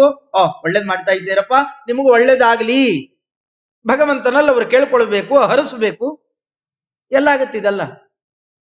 ವಿಜೇಂದ್ರ ಸ್ವಾಮಿಗಳವರು ಇದಕ್ಕೊಂದು ಒಳ್ಳೆ ಉತ್ತರ ಕೊಟ್ಟಿದ್ದಾರೆ. ಈ ತರಹದ ಎಲ್ಲ ವ್ಯಾಪಾರಿಗಳಿಗೆ ತಮ್ಮ ಗುರುಗಳನ್ನ ಕೊಂಡಾಡ್ತಾ, ವ್ಯಾಸರಾಜರನ್ನ ಕೊಂಡಾಡ್ತಾ, ವ್ಯಾಸರಾಜೋ ವ್ಯಾಸರಾಜ ಇತಿ ಭಕ್ತ್ಯಾ ಸದಾ ಜಪನ್ ಮುಚ್ಯತೆ ಸರ್ವ ದುಃಖೇಭ್ಯ ತದಂತರ್ಯಾಮಿಣೋ ಬಲ. ನಿರಂತರವಾಗಿ ವ್ಯಾಸರಾಜ ವ್ಯಾಸರಾಜ ವ್ಯಾಸರಾಜ ಸ್ಮರಣೆ ಮಾಡ್ತಾ ಇರಿ. ನೀವು ಮಾಡ್ತಾ ಇದ್ದರೆ ನಿಮಗೇನು ಕಷ್ಟ ಬೇಕಾದ್ರೂ ಬರಲಿ, ಎಲ್ಲ ಕಳೆದು ಹೋಗುತ್ತೆ. ಹ್ಯಾಕ್ ಕಳೆಯುತ್ತೆ? ಇವತ್ತು ವ್ಯಾಸರಾಜರು ಇಲ್ವೇ ಇಲ್ಲ, ವೃಂದಾವನ ಹೊಡೆದೆ, ಅದರ ಮೇಲೂ ದುಷ್ಕರ್ಮದ ಪ್ರಯೋಗ ನಡೆದು ಹೋಯ್ತು. ವ್ಯಾಸರಾಜರು ಇದ್ದಾರೋ ಇಲ್ವೋ? ಈಗ ನಾವು ಹೇಳ್ಕೊಂಡ್ರೆ ಅಥವಾ ಎಲ್ಲೋ ಹೇಳ್ಕೊಂಡ್ರೆ ನಮಗಾಗತ್ತಾ? ಒಳ್ಳೆಯ ಫಲ ಸಿಗತ್ತಾ? ಸಿಗತ್ತೆ. ತದ್ ಅಂತರ್ಯಾಮಿಣೋ ಬಲಾತ್. ಅವರಿಲ್ಲ ಅಂತಾನೆ ವಿಚಾರ ಮಾಡೋಣ, ಆದರೆ ಅವರಿಂದ ಪ್ರೀತನಾದಂತಹ ಅವರ ಅಂತರ್ಯಾಮಿ ಸರ್ವತ್ರ ಇದ್ದಾನ. ಅವನಂತೂ ಯಾವಾಗಲೂ ಇರ್ತಾನೆ, ಎಲ್ಲ ಕಡೆಯಲ್ಲೂ ಇರ್ತಾನೆ, ನೋಡ್ತಾನೆ ಇರ್ತಾನ. ಗಮನಿಸ್ತಾ ಇದ್ದವನು ನೀವೇನು ಕೇಳಿದ್ರು ಅವನಿಗಂತೂ ತಟ್ಟತ್ತೆ, ಮುಟ್ಟತ್ತೆ. ಅವನ ಅನುಗ್ರಹ ಮಾಡಿಯೇ ಮಾಡ್ತಾನೆ. ನಿಮ್ಮ ಗುರುಗಳಲ್ಲಿ, ಆ ಗುರು ಪರಂಪರೆಯಲ್ಲಿ ನೀವೇನು ಭಕ್ತಿ ಶ್ರದ್ಧೆಯನ್ನು ತೋರಿಸಿದ್ರು ಅದನ್ನೆಲ್ಲವನ್ನೂ ಕೂಡ ನಾವು ಬರೀ ಆ ಗುರುಗಳಿಗೆ ಅರ್ಪಣೆ ಮಾಡೋಲ್ಲ. ಅಂತರ್ಯಾಮಿಯಾದ ಭಗವಂತನ ತನಕ ಒಂದು ಗಣಪತಿ ಪೂಜೆ ಮಾಡಿದ್ರು ಕೂಡ ಬರೇ ಗಣಪತಿಗೆ ಮಾಡೋಲ್ಲ. ನಾಳೆ ಶೇಷದೇವರಿಗೆ ಮಾಡ್ತೇವೆ, ಮಾಡಿದ್ರೆ ಯಾರಿಗೆ ಮಾಡ್ತೇವೆ? 13 ಜನ ನಾಗಗಳು, ಅಂತರ್ಯಾಮಿ ಜಯಾಪತಿ ಸಂಕರ್ಷಣ, ಅಲ್ಲಿ ತನಕ ಹೋಗ್ತೇವೆ ನಾವು. ಅಂದ ಮೇಲೆ ಆತ ಸರ್ವತ್ರ ಇದ್ದೇ ಇದ್ದಾನೆ, ಸಕಲ ರೂಪಗಳಲ್ಲೂ ಇದ್ದಾನೆ, ಅವನು ಯಾವ ವ್ಯತ್ಯಾಸ ಇಲ್ಲ. ಅಂತಹ ಭಗವಂತ ಅನುಗ್ರಹ ಮಾಡಿಯೇ ಮಾಡ್ತಾನೆ. ನೀವು ಮಾಡುವ ಸಕಲ ವ್ಯಾಪಾರವೂ ಅತ್ಯಂತ ಸಾರ್ಥಕ. ಭಕ್ತಿ ಶ್ರದ್ಧೆಯಿಂದ ತುಂಬ ಹೃದಯದಿಂದ ಸಂಪೂರ್ಣ ಆಚರಿಸಿ ಅಭಯ ಕೊಡ್ತಾರೆ ವಿಜೇಂದ್ರ ಸ್ವಾಮಿಗಳವರು. ಆ ಕ್ರಮದಿಂದಾಗಿ ಬಹಳ ದೊಡ್ಡ ಮಂತ್ರಾಲಯ ಪ್ರಭುಗಳ ಸ್ತೋತ್ರದಲ್ಲಿ ಆ ಮಾತೊಂದು ಬರುತ್ತೆ. ಯತ್ಪಾದ ಕಂಜರ ರಸ ಪರಿಭೂಷಿತಾಂಗಾ ಯತ್ಪಾದ ಪದ್ಮ ಮಧುಪಾಯಿತ ಮಾನಸಾಯೇ ಯಾರ ಗುಣಕೀರ್ತನೆಯನ್ನ ಮಾಡಲಿಕ್ಕೆ ಅಂತಲೇ ತಮ್ಮ ನಾಲಿಗೆಯನ್ನ ಮೈ ತುಂಬ ಮೃತಿಕಾದಿಗಳನ್ನ ಧಾರಣ ಮಾಡ್ತಾ ಬುದ್ಧಿಯಲ್ಲಿ ಅವರು ಗುಣಕೀರ್ತನೆಯನ್ನೇ ಮಾಡ್ತಾ ಇರ್ತಾರೋ ಅಂತಹ ಜ್ಞಾನಿಗಳು. ಮಂತ್ರಾಲಯ ಪ್ರಭುಗಳ ತನಕ ಹೋಗೋದು ಬೇಡ, ಮಂತ್ರಾಲಯ ಪ್ರಭುಗಳನ್ನ ಕೊಂಡಾಡ್ತಾ ಅವರ ಮಹಿಮೆಯನ್ನ ಹೇಳ್ತಾ ಅವರು ತೋರಿಸಿಕೊಟ್ಟ ಮಾರ್ಗದಲ್ಲೇ ಏಕಪ್ರಕಾರ ನಡೀತಾ ಇರ್ತಾರಲ್ಲ, ಅಂತಹ ಜ್ಞಾನಿಗಳು ಕೂಡ ನಾವು ಅವರನ್ನ ದರ್ಶನನೋ ಅವರ ಸ್ಮರಣೆಯೋ ಮಾಡಿದರೂ ತದ್ದರ್ಶನಂ ದುರಿತ ಕಾನನ ದಾವಭೂತಂ. ಶಬ್ದ ಅರ್ಥ ಗೊತ್ತಿರೋಲ್ಲ, ಸುಮ್ಮನೆ ಹೇಳ್ತಾ ಇರ್ತೇವೆ. ಅದು ಎಷ್ಟು ಮಹತ್ವಪೂರ್ಣವಾದ ವಿಚಾರ ಅಂತಂದ್ರೆ, ನಮ್ಮೆಲ್ಲ ದುಃಖಕ್ಕೆ ಕಾರಣ ನಾನಾ ರೀತಿಯಲ್ಲಿ ಚಿಂತೆ, ನಾನಾ ತರಹದ ದುಃಖ. ಆರಾಮಾಯ್ತಪ್ಪ, ಇವತ್ತೇನೋ ಒಂದೇನೋ ಒಂದು ತೊಂದರೆ ಬಗೆಹರಿತು ಅಂತ ನೋಡೋದ್ರೊಳಗೆ 10 ತೊಂದರೆ ಏರಿಗೆ ಬಂದಿರು. ನಾನಾ ತರಹದ ಸಂಕಷ್ಟಗಳು, ನಾನಾ ಕ್ಲೇಶಗಳು. ಇಲ್ಲ ನಮ್ಮದೇನೋ ನಮ್ಮ ವೈಯಕ್ತಿಕವಾಗಿ ಜೀವನದಲ್ಲಿ ತೊಂದರೆಗಳು ಬಗೆಹರಿತಪ್ಪ ಅನ್ನೋಷ್ಟೊಳಗೆ ಅತಿವೃಷ್ಟಿಯೋ ಅನಾವೃಷ್ಟಿಯೋ, ಇನ್ನೊಂದು ಕಡೆಯಲ್ಲಿ ಭೂಕಂಪನ, ಇನ್ನೇನೋ ಶುರುವಾಗಿದೆ, ಏನೇನೋ ವಾರ್ತೆಗಳು. ಒಟ್ಟು ನೆಮ್ಮದಿಯಾಗಿರ್ಲಿಕ್ಕೆ ಶಕ್ಯವೇ ಇಲ್ಲ. ಇದಕ್ಕೆಲ್ಲ ಕಾರಣ ನಮ್ಮ ಪಾಪವೇ. ಅದು ಎಷ್ಟಿರುತ್ತೆ ಪಾಪ ಅಷ್ಟು ದುಃಖ ಪಡ್ತಿರ್ತಾರೆ. ಒಂದೇ ಗುಂಪು ಕೂತಿದ್ದವರಲ್ಲಿ ಕೆಲವರು ಆರಾಮಾಗಿ ಕೂತಿರ್ತಾರೆ, ಕೆಲವರು ಅಸಾಧ್ಯ ದುಃಖ. ಯಾಕ್ರಿ ಬಹಳ ಸಪ್ಪೆ ಕೂತಿದ್ದಾರಲ್ಲ, ಮನೆಯದು ಭಾರಿ ಸಮಸ್ಯೆ ರೀ. ಇಲ್ಲಿ ಕೂತಾಗ್ಲೂ ಅವೆಲ್ಲ ಯೋಚನೆಗಳು. ಯಾಕೆ? ನಮ್ಮ ಕರ್ಮ ಎಷ್ಟೆಷ್ಟು ಅತಿಶಯದಿಂದ ಇದೆ ಅಷ್ಟಷ್ಟು ದುಃಖವೂ ಇರುತ್ತೆ. ಅದು ಕಮ್ಮಿ ಆದಷ್ಟು ದುಃಖ ಹೋಗುತ್ತೆ. ಈ ನಮ್ಮ ಮಾತಲ್ಲ ಇದು, ವಿದುರರು ಆಡುವ ಮಾತು ಇದು. ಸಾಕ್ಷಾತ್ ಯಮಧರ್ಮರಾಜರ ಅವತಾರ ಅವರಾಡ್ತಾರೆ. ವಿದುರ, ಯಾಕೋ ಬಹಳ ದುಃಖ ಆಗ್ತಾ ಇದೆಯಪ್ಪ. ಧೃತರಾಷ್ಟ್ರರ ಆಡಿ ಮಾತು. ನಾಳೆ ಬೆಳಗ್ಗೆ ಆದ್ರೆ ಸಂಜೆಯ ಸುದ್ದಿ ಹೇಳ್ತಾನೆ, ಸಂಧಿಗೆ ಅಂತ ಕಳಿಸಿದ್ದೆ, ಸಿಟ್ಟು ಮಾಡ್ತಾ ಇದ್ದಾನೆ, ಏನಾಗಿದೆಯೋ ಗೊತ್ತಿಲ್ಲ. ಅವನು ಆಡುವ ಮಾತಿನಲ್ಲಿ ನನ್ನೆಲ್ಲ ಮಕ್ಕಳ ಭವಿಷ್ಯ ಇದೆ. ಒಬ್ಬರೋ ಇಬ್ಬರೋ ಮಕ್ಕಳಲ್ಲ, 100 ಜನ ಮಕ್ಕಳು. ಆದರೆ ನನ್ನ ಕಣ್ಣೆದುರುಗಡೆಯಲ್ಲೇನೆ ಅಷ್ಟೂ ಜನ ಸತ್ತು ಹೋಗ್ತಾರೆ. ನಾಳೆ ಪಿಂಡ ಪ್ರದಾನ ಮಾಡ್ಲಿಕ್ಕೂ ಒಬ್ರು ಉಳಿಯೋಲ್ಲ, ಅವ್ರಿಗೆ ನಾ ಪಿಂಡ ಪ್ರದಾನ ಮಾಡ್ಬೇಕು. ಯಾಕೆ? ಅಲ್ಲಿ ಭೀಮಸೇನ ಅನ್ನುವ ಅಗ್ನಿಯನ್ನು ಕೆಣಕಿದ್ದಾರೆ ಇವರೆಲ್ಲ, ಬಡತ ತಿಂತಾರೆ, ಇವರಿಗೂ ವಧೆ ಬಿದ್ದೇ ಬೀಳುತ್ತೆ. ಅಕಸ್ಮಾತ್ ಪಾಂಡವರೇನಾರ ದೊಡ್ಡ ಮನಸ್ಸು ಮಾಡಿ ಏನೇನೋ ಸಹಿಸಿಕೊಂಡ್ಬಿಟ್ಟಿದ್ದಾರೆ, ಇದು ಸಹಿಸಿಕೊಂಡ್ಬಿಡ್ತಾರೋ ಏನೋ. ತುಂಬಾ ಒಳ್ಳೆಯವರು ಪಾಂಡವರು, ಇದು ಸಹಿಸಿಕೊಂಡೇನಾರ ಒಳ್ಳೇದಾಗಬಹುದಾ? ಆದರೆ ಸಂಜಯನ ಮುಖ ನೋಡಿದ್ರೆ ಹಾಗೆ ಕಾಣ್ತಾ ಇಲ್ಲ, ಸುಟ್ಟು ಮಾಡ್ತಾ ಇದ್ದಾನೆ. ನಿಮ್ಮಿಂದ ಕೃಷ್ಣದೇವರಲ್ಲಿ ಬಯಸ್ಕೊಂಡು ಬಂದೆ. ಹೀಗಾಗಿ ನಾಳೆ ಏನು ಸುದ್ದಿ ಬರುತ್ತೋ ಆ ಚಿಂತೆಗೆ ಮುದುಕ ನಿದ್ರೆ ಬರ್ತಾ ಇಲ್ಲ. ಕ್ಷಣ ಅದು ಕೋಟಿ ಯುಗಗಳಂತೆ ಆಗ್ತಾ ಇದೆ. ತುಂಬಾ ನೋವಾಗ್ತಾ ಇದೆ. ಏನಾರ ಉಪಾಯ ಹೇಳು. ಯಾವ್ದು ತಪ್ಪು ಯಾವ್ದು ಸರಿ ಇಂತೆಲ್ಲ ಒಂದಷ್ಟು ನೀತಿ ಹೇಳಿದ್ರು. ಅದೆಲ್ಲ ಎಷ್ಟು ಕೇಳಿದ್ರೂ ಸಾಕಾಗ್ತಾ ಇಲ್ಲಪ್ಪ, ತುಂಬಾ ನೋವಾಗ್ತಾ ಇದೆ. ಅಣ್ಣ ನಿಜ ಹೇಳಲ್ಲ, ನೋವಿಗೆ ಕಾರಣ ಬೇರೆ ಏನೂ ಅಲ್ಲ, ನಮ್ಮ ಕರ್ಮ. ಮೊದಲೆಲ್ಲ ಕರ್ಮ ಮಾಡಿ ಆಮೇಲೆ ದುಃಖ ಆಗ್ತಾ ಇದೆ ಅಂದ್ರೆ ಅನುಭವಿಸಲೇಬೇಕು, ಬೇರೆ ಏನು ಮಾಡ್ಲಿಕ್ಕೆ ಬರೋಲ್ಲ. ಏನಾರು ಉಪಾಯ ಇದ್ರೆ ಹೇಳುವುದ್ರ, ನಿನಗೆಲ್ಲ ಗೊತ್ತಿದೆಯಲ್ಲ. ಒಂದೇ ಒಂದು ಉಪಾಯ ಹೇಳ, ಸಕಲ ಕರ್ಮಗಳೂ ತೀರಿ ಹೋಗ್ಬೇಕು. ಎಷ್ಟಾರ ಪಾಪದ ರಾಶಿ ಇರಲಿ, ಎಲ್ಲವೂ ನಾಶ ಆಗಿ ಹೋಗುತ್ತೆ. ಅಂಥದ್ದು ಒಂದು ಒಳ್ಳೆ ಔಷಧಿ ಇದೆ. ನೀವು ಔಷಧಿಗಳೆಲ್ಲ ಕೆಲವು ಹೇಳ್ತಾರಲ್ಲ, ಏನು 4th ಸ್ಟೇಜ್ ಕ್ಯಾನ್ಸರ್, ಇವ್ರು ಔಷಧಿ ಕೊಟ್ಟರೆ ಹೋಗ್ಬಿಡುತ್ತೆ. ಹಾಗೆ ಆ ರೀತಿಯಲ್ಲಿ ಬೆಟ್ಟದಷ್ಟು ಪಾಪಗಳಿದ್ದಾವೆ, ನಾನಾ ದುಃಖಗಳಿದ್ದಾವೆ. ಅದನ್ನೆಲ್ಲ ಕಳ್ಕೊಳ್ಬೇಕು ಅಂತಿದ್ದರೆ ಒಂದು ಒಳ್ಳೆ ಉಪಾಯ ಇದೆ. ಅದು ಬೇಕಾದಿದ್ರೂ ನಾಶ ಮಾಡಿಬಿಡುತ್ತೆ. ಒಳ್ಳೆ ಉಪಾಯ ಅಂದ್ರೆ ಭಗವಂತನ ತತ್ವಜ್ಞಾನ. ಭಗವಂತನನ್ನ ಸರಿಯಾಗಿ ಅರ್ಥ ಮಾಡಿಕೊಂಡು ಕೊಂಡಾಡಿದರೆ, ಭಕ್ತ್ಯುದ್ರೇಕವನ್ನು ತೋರಿಸಿದರೆ ಅವನಲ್ಲಿ ಯಾವ ಪಾಪವೂ ಉಳಿಯೋಲ್ಲ. ಹಾಗಾದ್ರೆ ಬೇಗ ಹೇಳು, ಭಗವಂತನ ಬಗ್ಗೆ ಹೇಳು, ನಾ ಕೇಳ್ತೇನೆ ಕೂತು, ನನಗೆ ಅಧಿಕಾರ ಇಲ್ಲ. ಶೂದ್ರಯೋ ನಾವ ಹಂಜಾತಃ ನಾತೋನ್ಯದ್ವಕ್ತು ಮುತ್ಸಹೆ. ನಾ ಶೂದ್ರ ಯೋನಿಯಲ್ಲಿ ಬಂದಿದ್ದೆ, ನಾ ಹೇಳೋಲ್ಲ ಹೆಚ್ಚು. ಹಾಗಾದ್ರೆ ಯಾರು ಹೇಳ್ಬೇಕು? ನಮ್ಮ ಗುರುಗಳನ್ನು ಕರೆಸ್ತೇನೆ, ಕರೆಸಿ ಹೇಳಿಸ್ತಾರೆ. ಇನ್ನೇನೆಲ್ಲ ಬಹಳ 8-10 ದಿವಸ ಎಲ್ಲ ಕೇಳಿದ್ದಲ್ಲ, ಬೆಳಗಿನ ಜಾವ ಕೂತು ಕೇಳ್ತಾರೆ ಅಷ್ಟೆ. ಬೆಳಗ್ಗೆ ತನಕ ಕೂತು ಕೇಳ್ತಾರೆ. ಸನತ್ ಕುಮಾರರು ಬಂದು ಹೇಳ್ತಾರೆ. ಇದಾದ ಮೇಲೆ ಕೃಷ್ಣ ಪರಮಾತ್ಮ ಬರ್ತಾನೆ ಕೆಲವು ದಿವಸಗಳಿಗೆ. ಅವರಿಗೆ ಎಷ್ಟು ಭಾಗ್ಯೋದಯ ಇತ್ತು ಅಂದ್ರೆ, ಎಲ್ಲಾ ದುಃಖ ಕಳ್ಕೊಳ್ಳೋದಷ್ಟೇ ಅಲ್ಲದೇನೆ ಕಣ್ಣೇ ಇಲ್ಲದೆ ಇದ್ದವರು ಭಗವಂತನ ವಿಶ್ವರೂಪವನ್ನು ಕಾಣ್ತಾರೆ. ಅದಾದ್ಮೇಲೆ ಈ ದುಃಖ ಇರಲಿಲ್ಲ. ಮಕ್ಕಳುಗಳೆಲ್ಲ ಮೃತರಾಗ್ತಾ ಇದ್ದಾರೆ, ನನಗೆ ಹೆಚ್ಚು ದುಃಖನೇ ಆಗ್ತಾ ಇಲ್ವಲ್ಲ ಅಂತ ದುಃಖ ಪಟ್ರಂತೆ. ಅಷ್ಟೇ, ಅದೊಂದು ದುಃಖ ಉಳ್ಕೊಂಡಿತ್ತು. ನನ್ನ ಮಕ್ಕಳೇನೇ ಎಲ್ಲ ಸತ್ತು ಹೋಗ್ತಾ ಇದ್ದಾರಲ್ಲ, ನನಗೆ ಯಾಕೆ ಹೆಚ್ಚು ದುಃಖನೇ ಆಗ್ತಾ ಇಲ್ವಲ್ಲ. ಬೇರೆಯವರಾಗಿದ್ರೆ ಎದೆ ಹೊಡ್ಕೊಂಡು ಸತ್ತು ಹೋಗ್ಬೇಕಾಗಿತ್ತು, ನನಗೇನು ಅಷ್ಟು ದುಃಖನೇ ಆಗ್ತಾ ಇಲ್ಲ ಅಂತ ದುಃಖ ಪಟ್ಕೊಂಡ್ರಂತೆ. ಅಂದರೆ ಅದಕ್ಕಿರುವ ಒಳ್ಳೆ ಉಪಾಯ ಅಂದ್ರೆ ಭಗವಂತನನ್ನ ಕೊಂಡಾಡೋದು, ಭಾಗವತರನ್ನ ಕೊಂಡಾಡೋದು. ಅದಲ್ಲದೆ ಮತ್ತೊಂದು ಉಪಾಯ ಇಲ್ಲ. ಆ ಕ್ರಮದಲ್ಲೇನೆ ಆ ಸಾಲಿನಲ್ಲಿ ಬರ್ತಕ್ಕಂತಹ ಮಹಾನುಭಾವರು ಕೃಷ್ಣಾಚಾರ್ಯರು ಮನೋವಿಶುದ್ಧೈ ಚರಿತಾನುವಾದ ಅಂತ ನಾವುಗಳು ಮಾಡೋದು ಅದಕ್ಕೋಸ್ಕರನೇ. ಅದು ಪರೀಕ್ಷೆ ಮಾಡಿ ನೋಡಬಹುದು. ದೊಡ್ಡವರ ಚರಿತ್ರೆ ಕೇಳೋದಕ್ಕೆ ಮುಂಚೆ ನಮ್ಮ ಮನಸ್ಸಿನ ಸ್ಥಿತಿ ಏನಾಗಿತ್ತು, ಆಮೇಲೆ ಒಂದಷ್ಟು ಹೊತ್ತು ಅಲ್ಲಿ ಆ ಕಥೆಯಲ್ಲಿ ಮುಳುಗಿ ಎದ್ದು ಹೋಗ್ತೇವಲ್ಲ, ಆಮೇಲೆ ಏನಾಯ್ತು, ಎರಡೂ ಗಮನಿಸ್ಕೊಳ್ಬಹುದು. ಆ ಕ್ರಮದಲ್ಲಿ ಅನೇಕ ಸಜ್ಜನರನ್ನ ಉದ್ಧಾರ ಮಾಡಿದ ಮಹಾನುಭಾವರು ಕೃಷ್ಣಾಚಾರ್ಯರು, ಮುಖ್ಯಪ್ರಾಣದೇವರ ಆರಾಧಕರು, ಕೃಷ್ಣದೇವರ ಭಕ್ತರು. ಹೆಸರು ಕೃಷ್ಣಾಚಾರ್ಯ ಅಂತಾನೆ. ಅವರ ತಂದೆ ತಾಯಿ ಅವರನ್ನೆಲ್ಲ ಗುರುತು ಮಾಡಿ ತೋರಿಸ್ತಾರೆ. ಅಹೋಬಲಾಚಾರ್ಯರು, ಕೃಷ್ಣಾಬಾಯಿ. ಇವು ವಿಚಿತ್ರ ಅಂತಂದ್ರೆ ತಾಯಿ ಹೆಸರು ಇಟ್ಟಿದ್ದಾರೆ. ನಾವು ಎಲ್ಲೂ ಆ ತರ ಕಾಣೋಲ್ಲ. ತಂದೆ ತಾಯಿ ಹೆಸರೇ ಮಕ್ಕಳಿಗೆ ಇಡೋದೆಲ್ಲನ ಕಂಡಿದೀಯ? ಇಲ್ಲಿ ಕಂಡಿದೆ. ಅಲ್ಲಿ ಕೃಷ್ಣಾಬಾಯಿ ಅಂತ ಹೆಸರು, ಅವರು ಅದೇ ಹೆಸರೇ ಇಟ್ಟಿದ್ದಾರೆ. ಕೃಷ್ಣ ಅದೇ ಕ್ರಮದಲ್ಲಿ ಮೊದಲು ಅಷ್ಟೆಲ್ಲ ಏನು ಈ ಮಹಿಮಾದಿಗಳೆಲ್ಲ ಕಾಣ್ತಾ ಇರಲಿಲ್ಲ ಅವರಲ್ಲಿ. ಬಾಲ್ಯದಲ್ಲಿ ಸಾಮಾನ್ಯ ಜನರೆಲ್ಲ ಹೇಗಿದ್ರು ಹಾಗೆ ಇದ್ದವರಂತೆ. ಅಶ್ವತ್ಥಾಮಾಚಾರ್ಯರ ಅನುಗ್ರಹ ಆಯ್ತಂತೆ. ಒಮ್ಮೆ ಅವರು ಕಾಡಲ್ಲಿ ಸಂಚಾರ ಮಾಡ್ತಾ ಇರಬೇಕಾಗಿದ್ದರೆ ಎಲ್ಲರೂ ದಡ್ಡ ದಡ್ಡ ಅಂತ ಬೈತಾ ಇರೋರು, ಏನು ಓದು ಹತ್ತೋದಿಲ್ಲ ನಿನಗೆ, ಹಾಗೆ ಹೀಗೆ ಅಂತಲ್ಲ. ಒಳಗೆ ಬಹಳ ದುಃಖ ಆಗಿ ಅದೊಮ್ಮೆ ಆ ಪ್ರಸಂಗ ಬರಬೇಕು. ಮನಸ್ಸಿಗೆ ಅಷ್ಟು ಬೇಸರ ಆಗದ ಹೊರತು ಒಳಗಿದ್ದ ಸಂಪತ್ತು ಹೊರಗೆ ಬರೋಲ್ಲ. ನಿಧಿ ಒಳಗಿದ್ರು ತೆಗಿಬೇಕಾಗಿದ್ರೆ ಮನೆ ಅಗಿಬೇಕಾಗತ್ತೆ, ಸುಮ್ಮನೆ ಯಾವುದು ಹೊರಗೆ ಬರೋಲ್ಲ. ಒಂದು ತಾಯಿಯ ಗರ್ಭದಲ್ಲಿರುವ ಕೂಸು ಹೊರಗೆ ಬರಬೇಕಾಗಿದ್ರೆ ಆ ತಾಯಿ ನೋವು ಪಡಬೇಕು. ಕೆಲವು ಅಪಮಾನ ಆಗದೆ ಇದ್ದರೆ ಧ್ರುವರಾಜರಿಗೆ ಅವತ್ತು ಸುರುಚಿ ದೇವಿ ಬೈದಿರಲಿಲ್ಲ ಅಂತ ಇಟ್ಕೊಳ್ಳಿ, ಅಪಮಾನ ಮಾಡಿರಲಿಲ್ಲ ಅಂತ ಆಗಿದ್ರೆ ಭಗವಂತನನ್ನು ಕಾಣ್ತಾ ಇದ್ರ?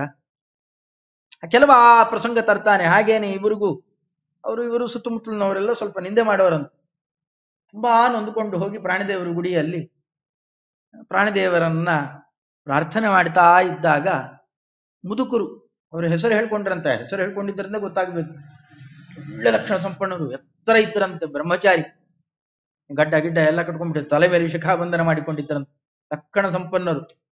ನಾ ಯಾರು ಗೊತ್ತಾ ಮಗು? ನಾನು ದ್ರೋಣಪುತ್ರ, ನನ್ನನ್ನು ದ್ರೌಣಿ ಅಂತ ಕರೀತಾರೆ ಹೇಳ್ಕೊಂಡು ಬಂದು ಅಶ್ವತ್ಥಾಮಾಚಾರ್ಯರು ಬೀಜಾಕ್ಷರವನ್ನ ನಾಲಿಗೆ ಮೇಲೆ ಬರೆದು ಹೋದ್ರಂತೆ. ಅವತ್ತಿಂದ ಅವರು ಹೆಚ್ಚಿನ ಅಧ್ಯಯನ ಅದು ಇದು ಏನೂ ಇಲ್ಲ. ತಂದೆಯಲ್ಲೇ ಸ್ವಲ್ಪ ಓದಿದ್ದಷ್ಟೇ, ಎಷ್ಟು ಓದಿದ್ರು ಅಷ್ಟೇನೆ.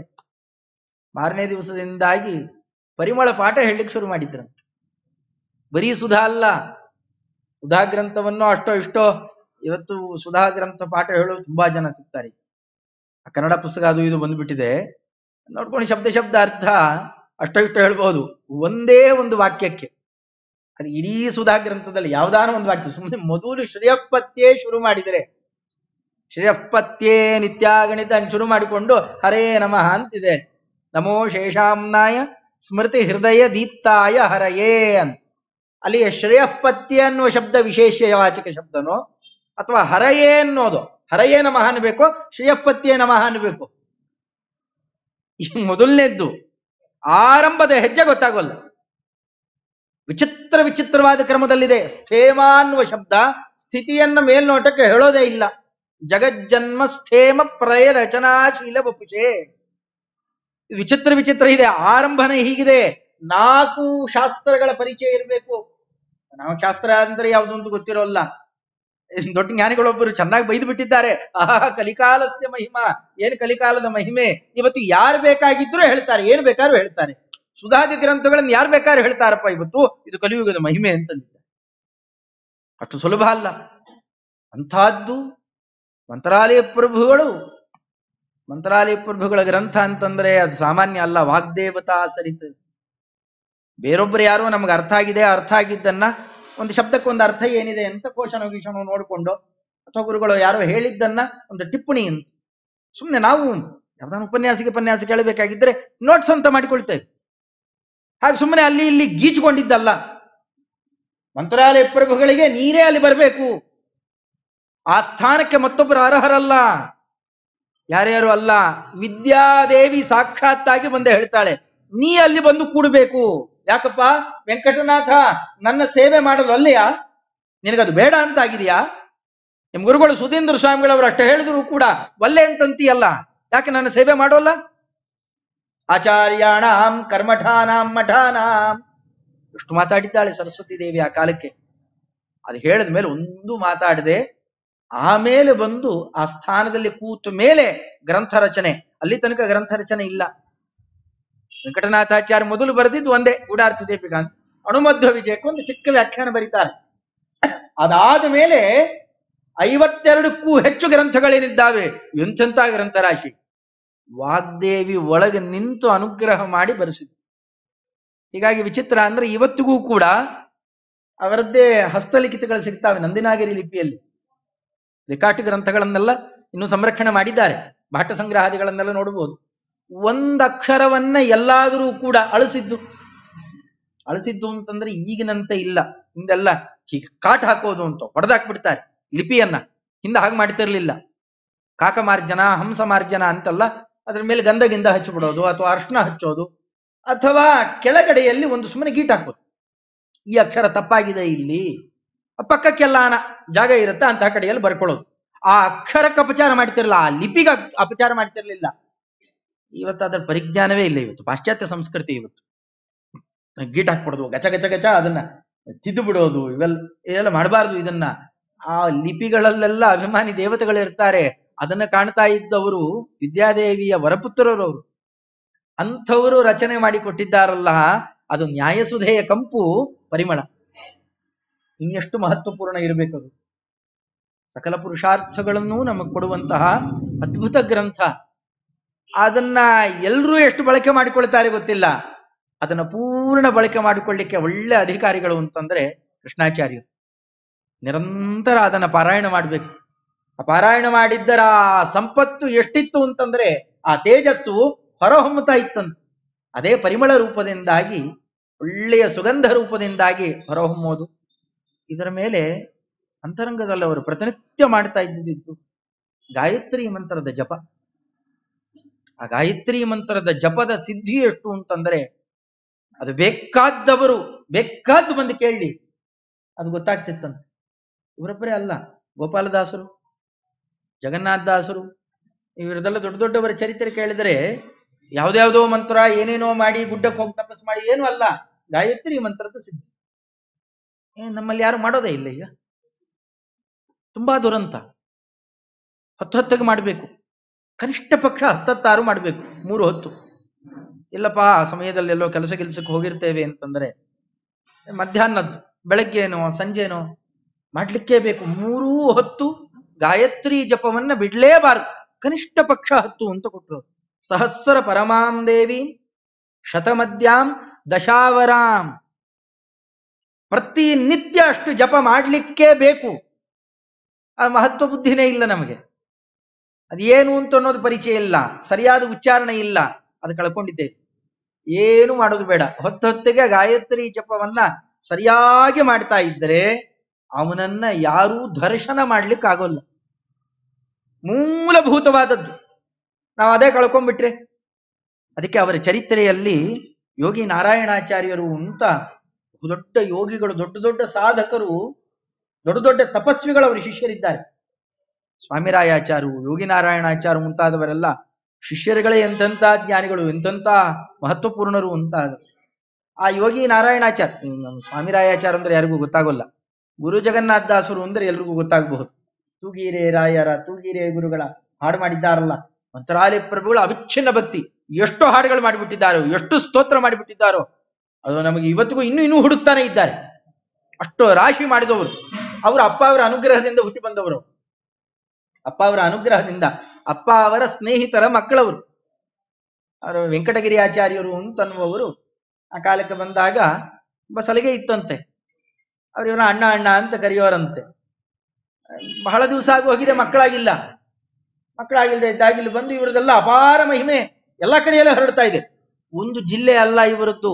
ನೀವು ಗದುಗಿನ ಕಡೆಗೂ ಹೋಗಿರಿ, ಅಲ್ಲಿ ಎಷ್ಟಿದೆ ಮಹತ್ವ. ಈ ಕಡೆಯಲ್ಲಿ ದಕ್ಷಿಣ ದೇಶಕ್ಕೆ ಬಂದ್ರೆ ಇನ್ನಂತೂ ಕೇಳೋ ಅಷ್ಟೇ ಇಲ್ಲ. ಮುಮ್ಮಡಿ ಕೃಷ್ಣರಾಜ ಒಡೆಯರು ಇವರಿಗೆ ಸ್ನೇಹಿತರು, ಶಿಷ್ಯರಾಗಿದ್ದು ಬಿಟ್ಟಿದ್ರ. ಇಷ್ಟು ವಿಚಿತ್ರ ಅಂದ್ರೆ ಸ್ವಪ್ನದಲ್ಲಿ ಸೂಚನೆ ಕೊಡಬೇಕು. ಇವತ್ತು ಕಟ್ಟೆಮನೆ ಅಂತ ಮೈಸೂರಲ್ಲಿ ಭಾರಿ ಪ್ರಸಿದ್ಧಿ. ಅವರು ಅಲ್ಲೂ ಕುತ್ಕೊಂಡು ಪಾಠ ಪ್ರವಚನ ಮಾಡ್ತಾ ಇದ್ದರೆ ಮುಮ್ಮಡಿ ಕೃಷ್ಣರಾಜ ಒಡೆಯರು ಅಲ್ಲಿ ಬಂದು ಕಾಯ್ತಾ ಇರಬೇಕಂತ. ಸ್ವಪ್ನದಲ್ಲಿ ಸೂಚನೆ ಬಂದಿತ್ತು, ಸ್ವಾಮಿ ನಿಮ್ಮ ದರ್ಶನಕ್ಕೆ ಅಂತ ಬಂದಿದ್ದೇವೆ ಆಚಾರ್ಯರು. ಅವ್ರು ಬಂದು ಎದುರುಗಡೆ ಕುತ್ಕೊಂಡ್ರೆ ಹಿಂದೆ ಶ್ರೀನಿವಾಸಾಚಾರ್ಯ ಅಂತಾಗಿದ್ರಿ. ಸಾಕ್ಷಾತ್ ತಿಮ್ಮಪ್ಪನಿಗೆ ಸೇವೆ, ತುಳಸಿ ತಂದು ಕೊಡೋದು, ನಿರ್ಮಾಲ್ಯದಲ್ಲಿ ತುಳಸಿಯನ್ನೆಲ್ಲ ಹೊರಗೆ ಹಾಕೋದು, ಅವಿಚ್ಛಿನ್ನ ಸೇವೆಯನ್ನ ಮಾಡ್ತಾ ಇದ್ರಿ.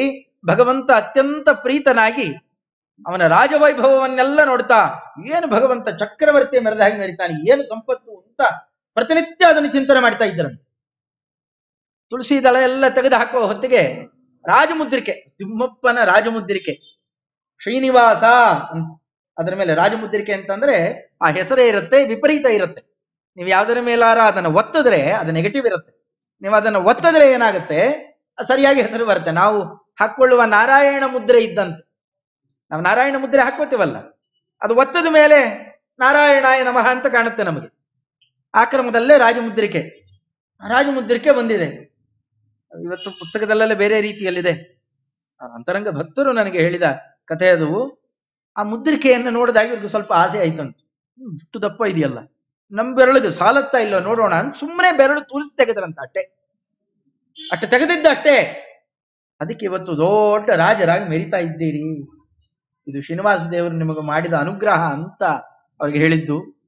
ಸತ್ಯನೋ ಅಲ್ವೋ ಇದನ್ನ ನಾವು ಹೇಗೆ ಅರ್ಥ ಮಾಡಿಕೊಳ್ಳೋದು ಅಂತ ಪರೀಕ್ಷೆ ಮಾಡ್ಲಿಕ್ಕೆ ಅಂತ ಅವರ ಅರಮನೆ ಕರ್ಕೊಂಡು ಹೋದಾಗ ಅವಳೊಂದು ದೊಡ್ಡ ಭೂತ ಸೇರ್ಕೊಂಡ್ಬಿಟ್ಟಿತ್ತಂತ ಅರಮನೆಯಲ್ಲಿ. ಆ ಭೂತವನ್ನು ಓಡಿಸ್ತಾರೆ.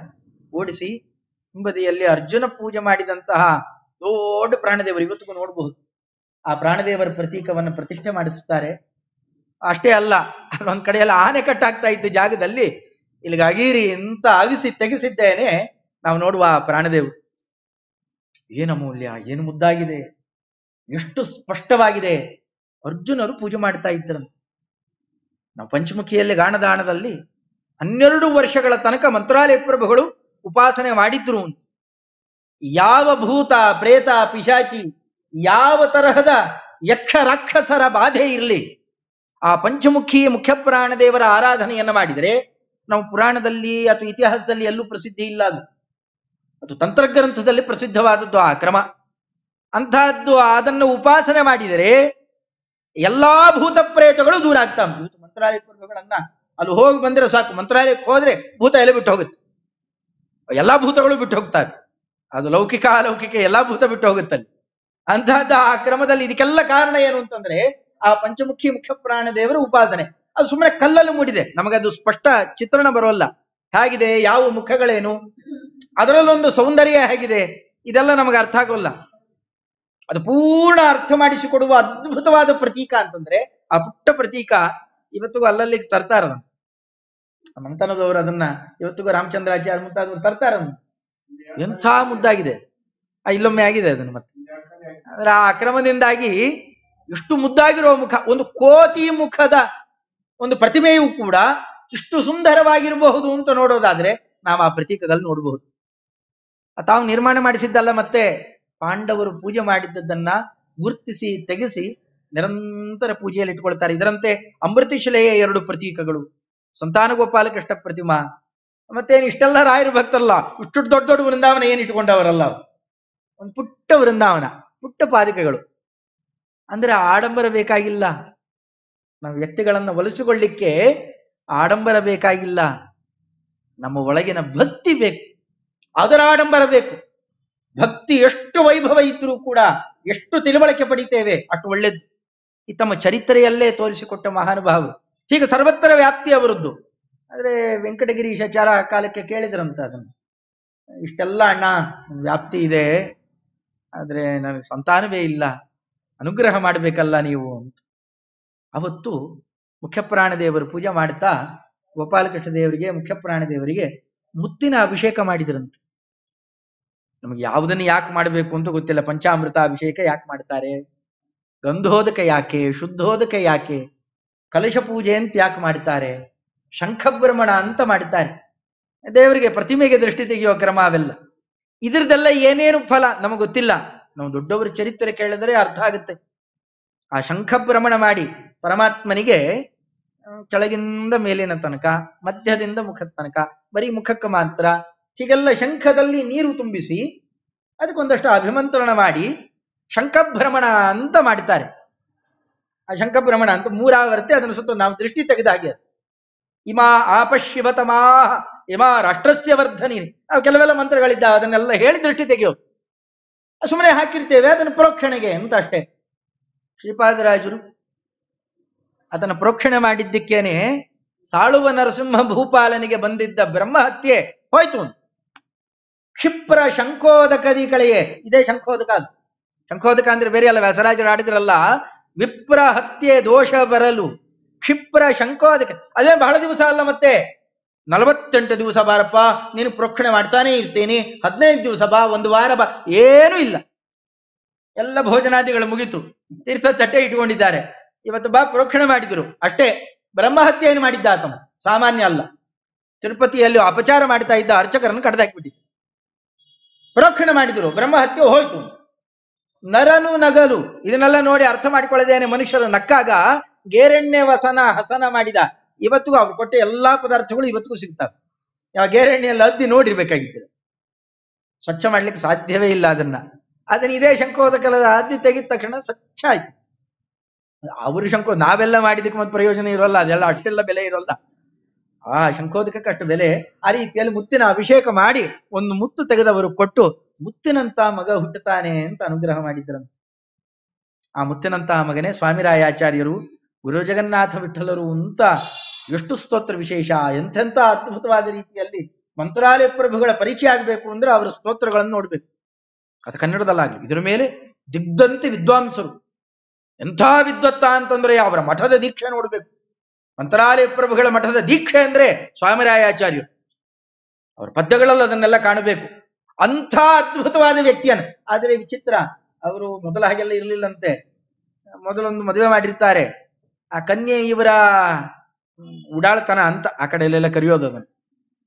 ಇವರ ಔದಾಸೀನ್ಯದಿಂದಾಗಿ ಯದ್ವಾತದ್ದು ಬದುಕ್ತಿದ್ದರಂತೆ. ಓದಿಲ್ಲ ಬರೆಯಿಲ್ಲ, ಯದ್ವಾತದ್ದು ಇದ್ದವರು. ಆ ಹೆಂಡತಿ ಸತ್ತು ಹೋಗ್ಬಿಡ್ತಾಳೆ.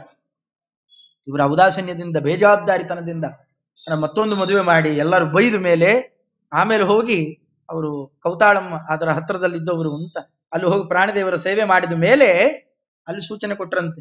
ಪ್ರಾಣದೇವರು, ಮಂತ್ರಾಲಯ ಪ್ರಭುಗಳು, ಕೃಷ್ಣಾಚಾರ್ಯರು ಹೋಗಿ ಅಧ್ಯಯನ ಮಾಡಪ್ಪ ಅಂತ. ಒಳ್ಳೆ ವಯಸ್ಸಾದ ಕಾಲ. ಕೃಷ್ಣಾಚಾರ್ಯರಲ್ಲಿ ಸ್ವಲ್ಪ ಅಭ್ಯಾಸ ಮಾಡಿದ್ದಷ್ಟೇ. ಇದ್ದಂತೆ ವಿದ್ವಾಂಸರಾಗಿ ಭಗವಂತನನ್ನ ಮಂತ್ರಾಲಯ ಪ್ರಭುಗಳನ್ನು ಕಂಡಿದ್ರಂತೆ. ಹೀಗೆಲ್ಲ ಅನೇಕ ಚರಿತ್ರೆಗಳನ್ನ ಅವರ ಜೀವನದಲ್ಲಿ ವರ್ಣನೆ ಮಾಡಿದ್ದಾರೆ. ಯೋಗಿ ನಾರಾಯಣಾಚಾರ್ಯರು ಒಟ್ಟಾರೆ ಅವರನ್ನ ನಾವೇ ಹೇಗೆ ಬಳಕೆ ಮಾಡಿಕೊಳ್ಬೇಕು, ಅಪ್ಪ ಅವರನ್ನ ಯಾವ ದೃಷ್ಟಿಯಿಂದಾಗಿ ನಾವು ಅವರನ್ನ ಬೇಡಬೇಕು, ಏನನ್ನ ಕೇಳಿಕೊಳ್ಬೇಕು ಅನ್ನೋದಕ್ಕೆಲ್ಲ ಒಂದು ಮಾತನ್ನ ಬಹಳ ಚೆನ್ನಾಗಿ ಆಡ್ತಾರೆ. ಏನಾತ್ರ ನಿಜಯೋಗೇನ ಪ್ರಯತ್ನೇನ ವಿನಾಪಿತು ಅತ್ಯಂತ ಆಚಾರಹೀನಾಶ್ಚ ಮೂಢಾಹ ಬಾಲಾಹ ಶಠಾ ಅಪಿ ದರಿದ್ರಾಹ ಉತ್ಪತಧಿಯಃ ಅಪಿ ಅಲ್ಪ ವಂಶೋದ್ಭವಾ ನರಾಹ ಸದಾಚಾರಾಶ್ಚ ಸಜ್ಞಾನಾಹ ಪರುಡ ಪ್ರಜ್ಞಾಶ್ಚ ಸಾಧವ. ಇಂತಿಂತ ಪರಿಸ್ಥಿತಿ ಇದ್ದವರನ್ನೆಲ್ಲ ಮೊದಲು ರೋಗ ಗೊತ್ತಾಗ್ಬೇಕಲ್ಲ, ಆಮೇಲೆ ಅದಕ್ಕೆ ಚಿಕಿತ್ಸೆ. ಏನೇನು ಪರಿಸ್ಥಿತಿ ಇದ್ದರೆ ತೊಂದರೆಗಳು ಬರ್ತಾವೆ ಅದನ್ನೆಲ್ಲ ಪಟ್ಟಿ ಮಾಡ್ತಾರೆ. ಏನಾತ್ರ ನಿಜ ಯೋಗೇನ, ನಮ್ಮದೇ ಯಾವುದ್ಯಾವುದೋ ಕರ್ಮಗಳು, ಈ ಜನ್ಮದ್ದಲ್ಲ, ಹಿಂದಿನ ಎಷ್ಟೋ ಜನ್ಮದ ದುಷ್ಕರ್ಮಗಳಿರ್ತಾವೆ. ಏನು ಮಾಡಿದ್ರು ಒಳ್ಳೇದಾಗ್ತಾ ಇರೋಲ್ಲ. ಅದ ಕಾರಣ ಹಿಂದೆಂದೂ ಮಾಡಬಾರದು ಮಾಡಿಬಿಟ್ಟಿರ್ತೇವೆ. ಆ ನಿಜ ಯೋಗೇನ ಪ್ರಯತ್ನೇನ ವಿನಾಪಿತು, ಅದನ್ನು ಕಳ್ಕೊಳ್ಳಿಕ್ಕೆ ಪ್ರಯತ್ನ ಮಾಡಬೇಕು. ಈ ವಿದುರ ನೀತಿಯಲ್ಲಿ ಬರುವ ಒಂದು ಒಳ್ಳೆ ಮಾತು, ಇಬ್ಬರನ್ನ ಕಲ್ಲು ಕಟ್ಟಿ ನೀರಲ್ಲಿ ಹಾಕ್ಬಿಡ್ರಿ. ಈ ಒಳ್ಳೆ ಪ್ರವಾಹ ತುಂಬಿದೆ ನೋಡ್ರಿ, ಒಳ್ಳೊಳ್ಳೆ ಡ್ಯಾಮ್, ಅಂತ ಕಡೆಯಲ್ಲಿ ಹಾಕ್ಬಿಡ, ಅವ್ನು ಬದುಕಲೇಬಾರ್ದು. ವಿದುರ ನೀತಿಯಲ್ಲಿ ಆಡುವ ಮಾತು. ಇಬ್ಬರನ್ನ, 2 ತರಹದ ಜನರನ್ನ ಕಲ್ಲು ಕಟ್ಟಿ ಬಂಡೆ ಕಲ್ಲು ಕಟ್ಟಿ ನೀರೊಳಗೆ ಹಾಕ್ಬಿಡ್ರಿ, ಅವ್ರು ಬದುಕಿರಬಾರದು ಅವರು ಅಂತ. ಯಾರು ಶ್ರೀಮಂತನಾಗಿದ್ರು ಯಾರು ದಾನ ಮಾಡೋಲ್ಲ ಅಂಥವನನ್ನ, ಬೇಕಾಟ್ಟು ಸಿರಿವಂತಿಕೆ ಇದೆ ಒಬ್ಬರಿಗೂ ಕೊಡೋಲ್ಲ, ಮುಚ್ಚಿ ಮುಚ್ಚಿ ಇಡ್ತಾನೆ, ಅವನು ಬದುಕಿರಬಾರದು. ಅವನ ದೇಶಕ್ಕೆ ಹಾನಿಕರ, ಅವನು ಬದುಕಿರಬಾರದು. ದರಿದ್ರಂಚಾಪಿ ಅತಪಸ್ವಿನಂ. ದರಿದ್ರ ಇದ್ದಾನೆ, ತಿನ್ಲಿಕ್ಕೆ ಗತಿ ಇಲ್ಲ, ಕಷ್ಟಪಡ್ತಾ ಇದ್ದಾನೆ, ಅಷ್ಟಾದ್ರೂ ಒಂದು ದೇವರ ಸೇವೆ ಮಾಡೋ, ಸ್ವಲ್ಪವೂ ತಪಸ್ಸು ಮಾಡೋಲ್ಲ. ಇವರಿಬ್ಬರು ಬದುಕಿರಬಾರ್ದು. ಅಂದ್ರೆ ದಾರಿದ್ರ್ಯ ಕೊಡೋದೇ ಭಗವಂತ ಯಾತಕ್ಕೋಸ್ಕರ, ಹಾಗೆ ಶ್ರೀಮಂತಿಕೆ ಕೊಡೋದೇ ಯಾರ್ಯಾರಿಗೆ ಅವಶ್ಯಕತೆ ಇದೆ ಅವರಿಗೆ ಸದ್ವಿನಿಯೋಗ ಮಾಡ್ಲಿಕ್ಕೆ ಅಂತ. ಅದು ಹೇಗೋ ಹಾಗೆ ದಾರಿದ್ರ್ಯ ಅಂತ ಕೊಡೋದೇನೆ ಹೆಚ್ಚು ಭಗವಂತನ ಆರಾಧನೆ ಮಾಡ್ಲಿ ಅಂತ, ಹೆಚ್ಚು ತಪಸ್ಸು ಮಾಡ್ಲಿ ಅಂತ. ನಾವು ದರಿದ್ರರಾಗಿಯೂ ಆ ಕೆಲಸ ಮಾಡದೇ ಇದ್ರೆ ಅವಾಗ ಪ್ರಯತ್ನ ಹೆಚ್ಚಾಗುತ್ತೆ. ತುಂಬಾ ಕಷ್ಟ ಬಂದಾಗ ಏನ್ ಮಾಡ್ತಾರೆ, ಹೆಚ್ಚೆಚ್ಚು ಪ್ರಯತ್ನ ಪೂರ್ವಕವಾಗಿ ದೊಡ್ಡವರ ಸೇವೆ ಮಾಡಿ ಮುಂದಕ್ಕೆ ಹೋಗ್ಬೇಕಾಗತ್ತೆ. ಮನೇಲಿ ತಿನ್ಲಿಕ್ಕೆ ಒಂದು ತುತ್ತು ಅನ್ನ ಇಲ್ಲ ಅಂದ್ರೆ ಹೆಚ್ಚೆಚ್ಚು ಭಗವದ್ ಆರಾಧನೆ ಮಾಡಬೇಕು, ಎಲ್ಲ ಬಿಟ್ಟು ಕೂತು ಬಿಡಬಾರ್ದು. ಆವಾಗ ಅವು ಇನ್ನೂ ಹೆಚ್ಚೆಚ್ಚು ಮಾಡಬೇಕಾಗ ಆಚಾರ್ಯರಂತಾರೆ. ಅದು ಭೀಮಸೇನ ದೇವರ ಪ್ರಸಂಗ. ಜರಾಸಂಧನನ್ನ ಕೊಲ್ಲಬೇಕು, ಕೊಂದರೆ ಮಾತ್ರ ರಾಜಸೂಯ ಯಾಗ ಮಾಡ್ಲಿಕ್ಕಾಗತ್ತೆ. ಓ ಇದಾಗೋಲ್ಲ ಬಿಡು ಸ್ವಾಮಿ, ಇದು ಧರ್ಮರಾಜರು, ಇದು ಯಾಕೋ ಆಗೋಲ್ಲ, ಇದು ನೀನೇನೆ ಹೆದರುಕೊಂಡು ಮಧುರಾಪಟ್ಟಣ ತ್ಯಾಗ ಮಾಡಿ ಸಮುದ್ರದ ಮಧ್ಯದಲ್ಲಿ ಹೋಗಿ ಮನೆ ಕಟ್ಕೊಂಡು ಕೂತಿದ್ದೀಯ ದ್ವಾರಕಾಪಟ್ಟಣ ಅಂತ, ನೀನೇ ಹೆದರ್ಕೊಂಡು ಕೂತ ಮೇಲೆ ನಮ್ದೆಲ್ಲ ಗತಿ, ಇದಾಗೋಲ್ಲ ಬಿಡು, ರಾಜಸೂಯ ಯಾಗ ಆಗೋಲ್ಲ. ಚೆನ್ನಾಗಿ ಬೈತಾರೆ ಭೀಮಸೇನ ದೇವರಾಗ. ನಾ ಏನ್ ಮಾತಾಡ್ತಾ ಇದ್ದೀಯಾ, ಯಾರೆದುರುಗಡೆ ಮಾತಾಡ್ತಾ ಇದ್ದೀಯಾ? ಜನಗಳು ಔನ್ನತ್ಯವನ್ನು ಪಡಿಬೇಕು ಅಂತಿದ್ರೆ ಸುಮ್ಮನೆ ಅವತ್ತವತ್ತು ಊಟ ಹೊಡ್ಕೊಂಡು ಮಲ್ಕೊಂಡ್ಬಿಟ್ರೆ ಆಗೋಲ್ಲ. ಮಹಾನುಭಾವ ವರ್ಜಿತಾ ಹರೇರ್ ಅನುಗ್ರಹೋಜ್ಜಿತಾ ಮಹಾಪ್ರಯತ್ನ ವರ್ಜಿತಾ ಜನ ನಜಗ್ಮುರುನ್ನತಿಂ.